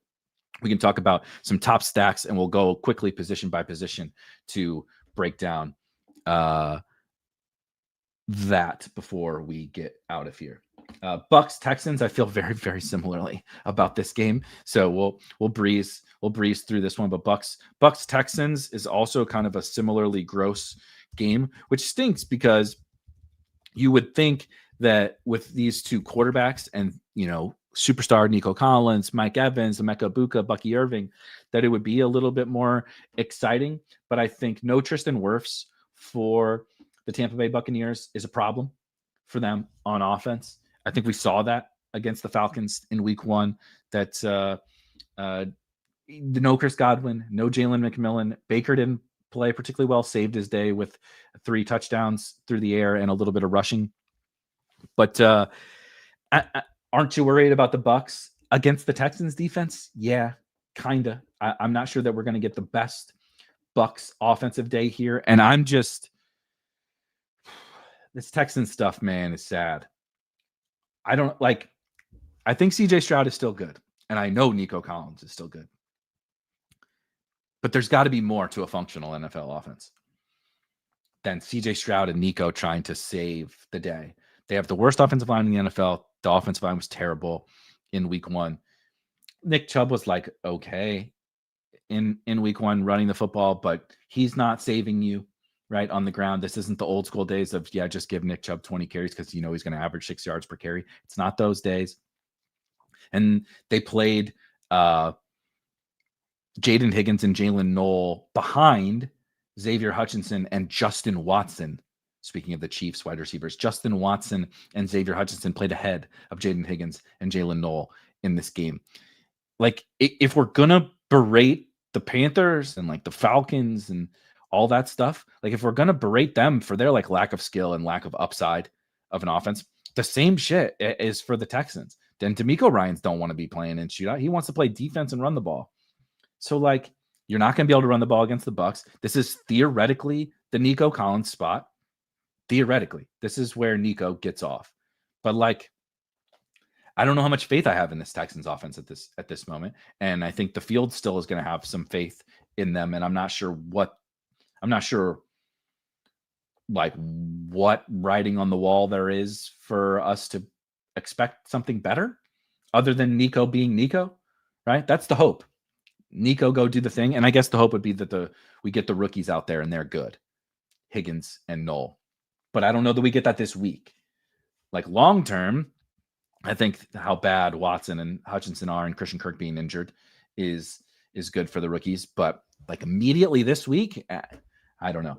I'm not sure that we'll see that. Last game of the week, Chargers and Raiders. Kind of a fun little nightcap, if you will, for week 2.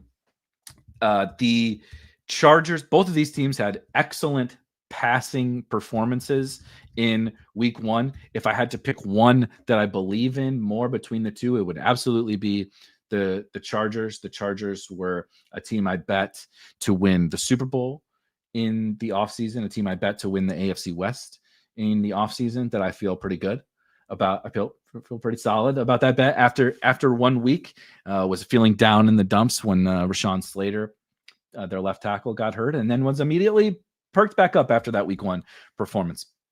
I like, if I had to pick a side here, I would pick the Chargers and I would pick the over in this game. Though I lean more towards the over in this game. I think Geno, Bowers, Jacoby Myers, right?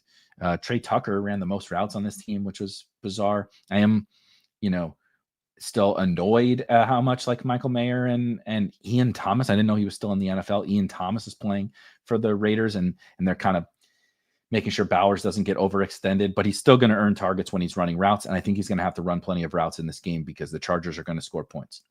I do think last week was a pretty specific game plan from the Chargers in terms of attacking the Chiefs. We talked about the Chiefs' run defense is not something you really can exploit.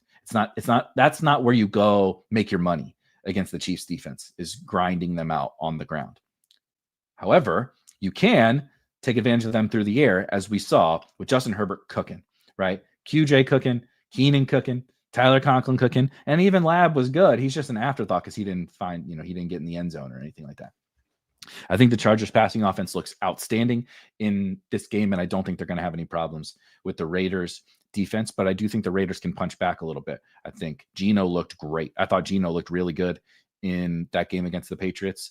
Maybe it's the Patriots that are the problem, but kind of, confirming some priors, but coming into this season thinking that the Raiders passing game would be exciting with Bowers and Geno. Better days ahead for Ashton Jeanty than in week 1, though I'm not sure that this is the perfect spot for Ashton Jeanty to bounce back. But again, if you have him, you're starting him. He's playing like every single snap for the Raiders on offense. So he's going to score points through sheer volume, even if he's not efficient. And I'm not sure this is an efficiency spot, but he's going to get home most weeks just because he's playing so much. He's getting such an insane workhorse role. Charles asked, a couple quick questions. Let's do Versailles' question. Hold on. Let me go to this, and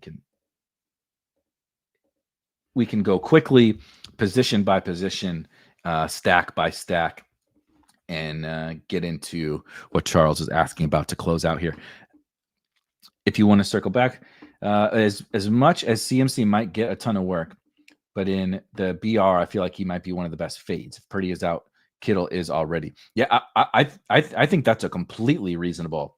Like if he doesn't get in battle royale drafts and in half point PPR, like on FanDuel, right? I focus a lot on DraftKings, but I also try to bring up some FanDuel stuff, right? So on FanDuel, I can pull it up here, which is half PPR, same scoring as underdog. Christian McCaffrey's $8,900.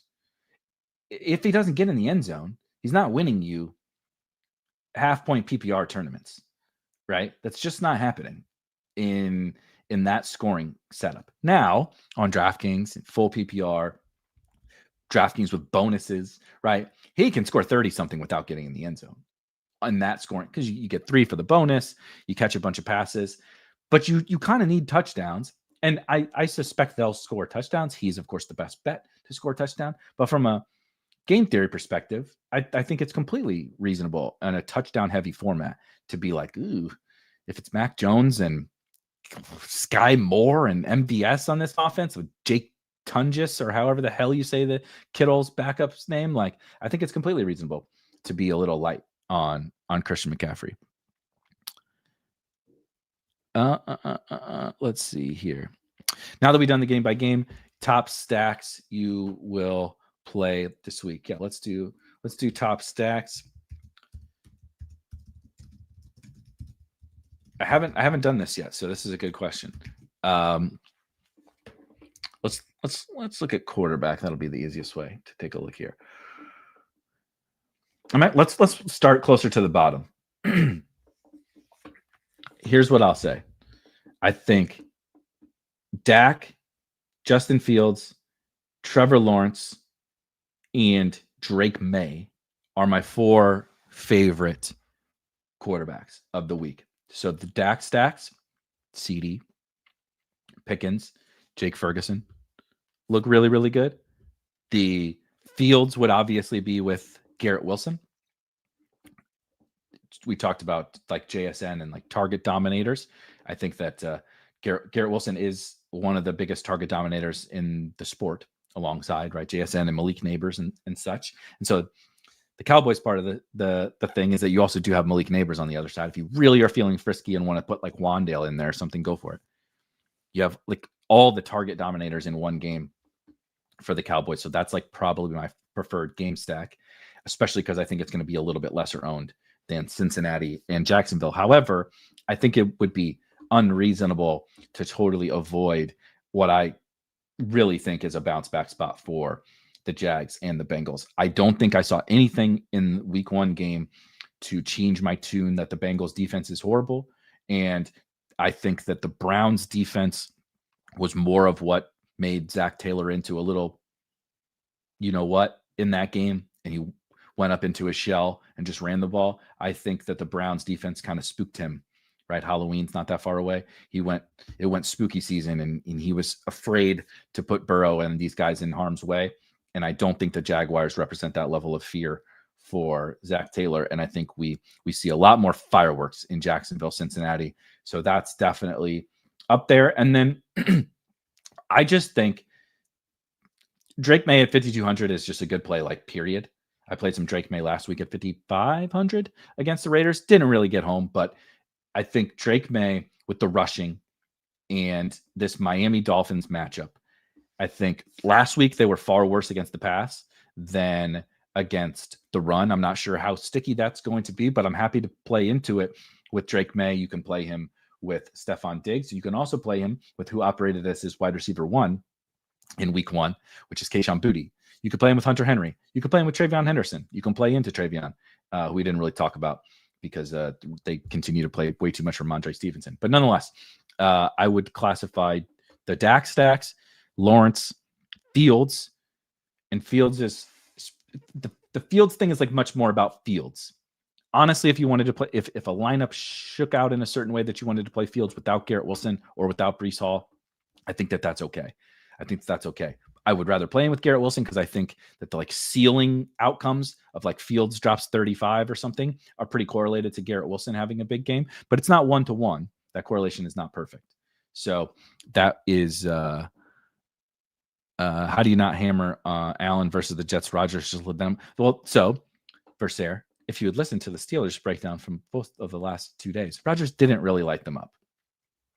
He threw 4 touchdowns, but the efficiency was not all that great. I do think you can play Josh Allen. I do think you can play Lamar Jackson. You can always play Lamar Jackson and Josh Allen. And I'm drafting those guys in BR drafts too. And I think that they are too cheap. But from a straight tournament perspective, I think that I like these a little bit cheaper guys, just a little bit more. But Hurts, Allen, Lamar, and Burrow, I think, are all good plays. Skipping Kyler this week, skipping Mahomes this week. I think Bo Nix is also in the mix as like a total bounce back candidate. They go hang a big number on the road in the Dome in Indy. There's a lot to like at quarterback. I'm not going to be making any like mega stand, I don't think, at the quarterback position this week. I have no problem spending up. I just prefer some of those slightly cheaper guys to be able to go get a little bit more juice at the running back and wide receiver positions. Speaking of the running back position, we'll do some quick recap of the running back plays. Christian McCaffrey, of course, I think needs to top the list. And there are those concerns, right? I think on FanDuel, I think in your underdog drafts, Christian McCaffrey is a little bit of a potentially more advantageous fade. But on DraftKings with that receiving, I mean, just look at this. It's just 10 targets, like 32 touches is just, that's a lot, right? In a PPR scoring with bonuses, and they're playing the Saints. This isn't on the road at Seattle, which is a pretty tough spot. This is the New Orleans Saints. It is on the road, but it's the New Orleans Saints. Even Mac Jones, I think, can help facilitate a good CMC game. So it's just really hard to not say that he's the top option. He does project for the most points of the slate. I'm not as into, I get the Saquon thing. I'm not famous last words. I'm not going to be playing Derrick Henry this week. I think the Browns are just a wildly different matchup than the who the hell did they just play? Bills. Than the Bills. I think it's a wildly different matchup. If I'm spending up, I would rather spend up on Jahmyr Gibbs. I mentioned during the Lions portion of the show that I think they're set for a monster bounce back. I think everything we saw from Jahmyr Gibbs in week 1 was exactly what we were hoping for in terms of, is he going to take more of this backfield away from David Montgomery? It just, the efficiency never came. The Lions were a disaster, and maybe they stay a disaster, but I'm ready to play into the fact that they are not that, both with Gibbs and I'm still on the JMO thing. Do you think the Steelers D is bad, or did they just have trouble with Fields specifically? If they have trouble with Fields, they'll have a ton of trouble with Allen. So that's true and not true. Allen doesn't play like that. So there's different like styles of rushing, right? Allen is more so like a scrambler. And Justin Fields, they'll use in this like college style zone read RPO scheme where he's like there's just a big difference between those two things. Now, everyone will have trouble with Josh Allen, including the Jets. There's no denying that. No one is denying that Josh Allen won't have a good game. And I think that you can absolutely play the Josh Allen side of things. The problem is that the Bills still, they have to be forced to throw the ball. And if Fields and co are having a strong success on the ground running the football, which I think that they will, it leads to the clock continues to run and it slows down the game. And Josh Allen needs to be forced. Josh Allen doesn't need to be forced. The Bills need to be forced to put the game in the hands of Josh Allen every single week. They still want it. Joe Brady wants to run the ball, and they kind of play things a little bit conservative. And then once it's like, oh shit, now we're down by 2 scores to Lamar Jackson, maybe we should start letting Josh cook. It's like, I'm just not sure that the Jets present that. So like, can Josh Allen have a good game? Of course, he's Josh fucking Allen. But is this the game where I think we get another like 40 ball from Josh Allen? I find that to be a little suspect. That's just my read on the situation, because I think it's a lot of the Allen stuff ends up being like game environment level. And I don't know that this game environment is that. I think he can go drop a big number on anybody, but I think they need certain things to play out in for that to happen. But do I think the Steelers defense is bad? No, I don't think the Steelers defense is bad. I think that the Fields, that like the Jets are, this is why I'm kind of excited about the Jets, though the Bills kind of have the film and stuff on them now, right? But I think that the Jets present a very unique offense stylistically that they really like nothing else that you see. It's kind of like, remember when so maybe this is bad. Sorry, Jets fans. Remember when, Mike McDaniel and the Dolphins, when McDaniel first took over with the Dolphins, it was like, whoa, this is it, right? The motions and the quick hitters and the crazy, like almost CFL, like sprinting towards the line of scrimmage, cheating ass motion that they would run, and like all these orbits and, different reads, and like running a functionally different offensive style than everyone in the entire NFL ran. And it kind of caught everybody by surprise. And you're like, whoa, what the hell is this? When he's hitting a bunch of home runs and they look really good. It's not quite like that with the little Fields, Brees, Garrett Wilson stuff, but it's like a little bit. And like, I think it can catch you off guard in week one. That makes me excited for the Jets short term. It makes me a little cautious about the Jets long term. But it makes me feel a little bit better about the Steelers defense, that I think they'll be just fine. Doesn't mean they will, but I'm okay. I'm still sitting okay with the Steelers defense. Yeah, exactly. If only the Steelers could somehow know how Fields plays football in the past. But the problem is they didn't use him like this. They let him. They weren't that good when they had Justin Fields because they are stubborn. The Pittsburgh Steelers. They think you have to play football in a certain way and put everybody into a box, right? The Steeler way. The Steelers do things a certain way, and they're good at it, and they make the playoffs. But they sit in purgatory every single year, and they seem to be, I think, in purgatory yet again with no end in sight because their quarterback's 43 years old. Other running backs. Talked about not loving Jonathan Taylor. I do think Chase Brown, the volume is very much there for Chase Brown, and this is a far better spot than what he dealt with the Cleveland Browns in week one. So Chase Brown is pretty exciting. We talked about Brees. I like a lot. Tony Pollard, I like a lot. Travis Etienne, the volume is going to be there. No Tank Bigsby, the Cincinnati Bengals defense, we would be, if you told me 2 weeks ago that there's no Tank and he's playing the Bengals in week 2 and he's 5,700, I'm pretty sure I would have said, yeah, we're definitely playing Travis Etienne. I'm in on the Broncos running backs, a little bit more so J.K. Dobbins this week. Perfect question. Travion having a big week. I lean still a little bit to the passing game side of things, the Drake May side of things for the Patriots. But if they can just stop with so much Ramondre. Now, do I have any faith that they're going to stop this week with so much Ramondre? No. But will I continue to play at least some Travion Henderson every single week, waiting for them to hand him the keys? Yeah, exactly. We're all hoping. I will continue to do so. I will continue to. I'm not going to get caught with my pants down on the Travion thing. It's not going to happen. And the Dolphins were better against the run. Can I guarantee you that that's sticky? No, absolutely not. Can Travion catch a screen and take it 80 yards to the house? You bet your ass he can. So he's absolutely very much so in the player pool. I think that's mostly it. I talked about Tyrone Tracy. If you really want to play Dylan Sampson, I think you can. I would honestly rather play Travion than Sampson this week. I preferred Sampson last week. Travion this week. Travis Etienne probably better than both this week at the running back position. At wide receiver, we'll do wide receiver. We'll do tight end really quick, and then we'll do defense, and we'll get out of here. And reminder, tomorrow, if you're hanging out here, we're going to come back tomorrow, 10 a.m. Eastern. We're going to draft some teams, right? Some BR teams. Maybe we'll see if there's a second quarter team that second quarter draft that we can fill. We'll do some drafts heading into the weekend. Make sure you hit the like button for me and you hit the subscribe button for me.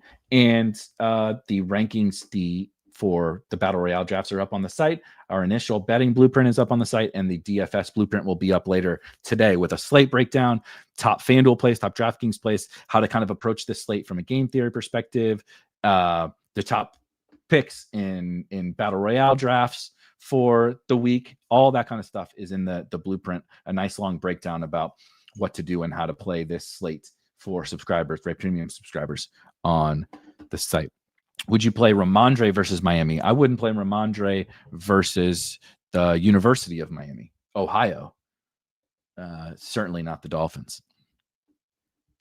All right, wide receiver. We talked a little bit about some of this in the stack portion, but I would say from a tournament perspective, right? So if I look at like ownership immediately, I don't think I have to tell anyone to play Brian Thomas Jr. and Jamar Chase. I do think T. Higgins does project for some decent ownership as well, but is a nice savings on Jamar Chase. And Travis Hunter, I think, in that game is a fun tournament option. Puka Nacua is probably my preferred spend up, but Puka, I would really like to get some of the studs at wide receiver. And so that makes things difficult with Christian McCaffrey. But maybe, does Travion come in play? Does Travis Etienne come into play? Does Tony Pollard come into play at the running back position? Because I think I really want to be playing some of these stud wide receivers. I think we're in for a nice bounce back week at the wide receiver position. CeeDee Lamb, Malik Neighbors, George Pickens, AJ Brown, Devontae Smith, right? JSN that we talked about before, I'm not as into, but I think that that's reasonable. Garrett Wilson. There's a lot of really good wide receiver plays. If you really want to move down, I'm also not going to be caught dead with 0% Jameson Williams. I love the Lions bounce back this week. He would be my preference over Amon-Ra at the price, but I think it's a good spot for Amon-Ra. Ricky Pearsall is probably the best point per dollar play, but from a tournament perspective, Calvin Ridley is right there. I think this is a really good Calvin Ridley spot in terms of bouncing back at this price, 4,900. That's crazy. We talked about why the Broncos were such a difficult matchup for him, and I think that gave us a nice price discount in a better spot this week. Kayshon Boutte looks good in your May stacks. You can play Diggs as well. Not a ton to punt on, but if I am punting at the position I mentioned earlier, my favorite punt play would be Troy Franklin of the Denver Broncos. At the tight end position, we don't have much, guys. We don't have much at the tight end position this week. If you have the funds, I would like to go get Trey McBride. Sign me up for Trey McBride this week. All sites, definitely PPR. There's no obviously no Kittle, but no Bowers, no Hawkinson, no Pitts. Oh man, no Kyle Pitts. Whatever will we do? There's no major obstacles at the top of the tight end position. I'm out on the Travis Kelce thing. We lost Xavier Worthy last week, and they still never really gave him the ball. He got a BS walk-in touchdown. This is not a great spot against the Eagles. I'm out on Travis Kelce. Laporta is a part of the Lions bounce back that I do like. And then Mark Andrews makes for a really appealing tournament play after a total dud. It was all Zay and Derrick Henry. If it's not Zay and it's not Derrick Henry and Isaiah Likely is still out, I think Mark Andrews is pretty sneaky here. Tyler Warren, really tough spot, but the role is awesome, and I think the talent is there for sure.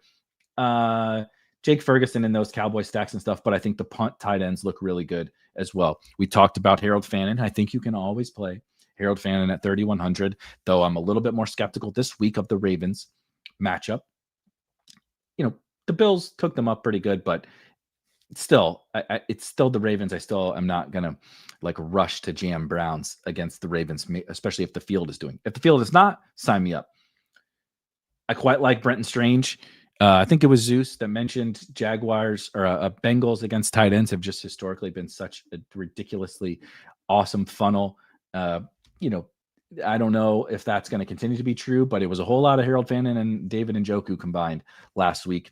And Brenton Strange, somebody mentioned that he had some awesome blocking that's going to earn him 4 more targets this week. Brenton Strange, I think, is my preferred spend down tight end, but if you want to chase some Juwan Johnson volume that I think is mostly pretty real, I think he is fine as well. Chig running all the routes for the Tennessee Titans, but obviously not getting many of the targets. We will see if that changes this week. All right, just some super quick defense notes, and then we'll get out of here.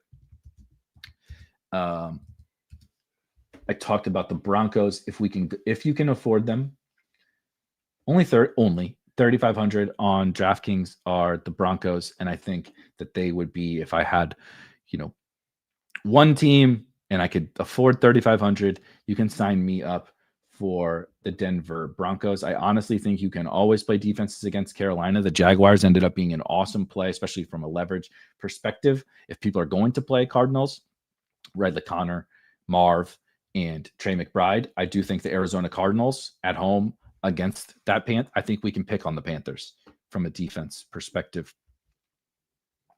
The Lions defense was horrid last week, but Caleb Williams, I think, is someone that you can play defenses against every single week. So you can sign me up for some Lions. I also think, even though I'm excited for Ridley, Pollard, what have you, the Los Angeles Rams have a good defense, and the Tennessee Titans are not an offense that I'm like running away from. So I think that one is also appealing. Let's see if we got any punts. Any punts down here? It's not great, Bob.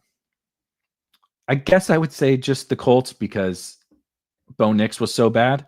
If Bo Nix really is this bad, I think certainly possible that the Colts at home can score some fantasy points there. And then as much as I love this game, and I do, Giants against Dallas, I think the Giants are a defense that you can play just about every single week in DFS. With that, I think their defense is good. I think the pass rush is one of the best in the entire NFL, and the Cowboys are going to throw a lot.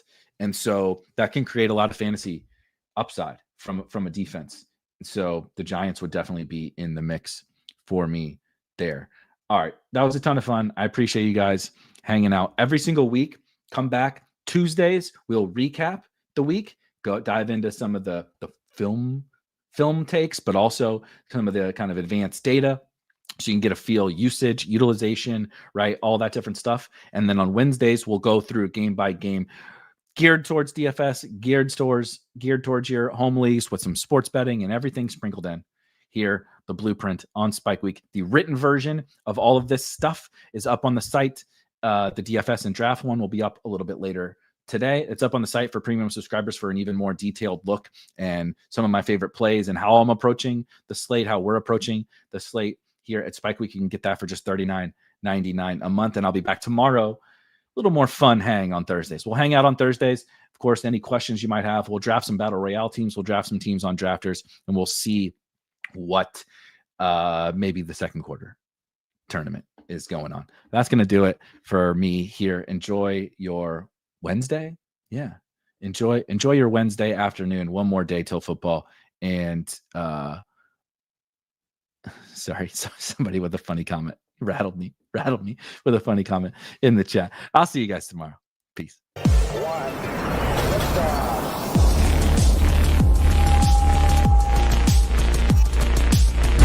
Woo! Those were some spicy takes. Want to stay up to date with all of the other spicy takes we're going to have over here at Spike Week? Why don't you press that subscribe button below?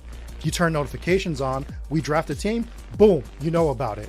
We have another spicy take, boom, you know about it. You can be there. You can draft with us. You want to stay up to date? That's how you do it. All right, we'll catch you later next time here at Spike Week.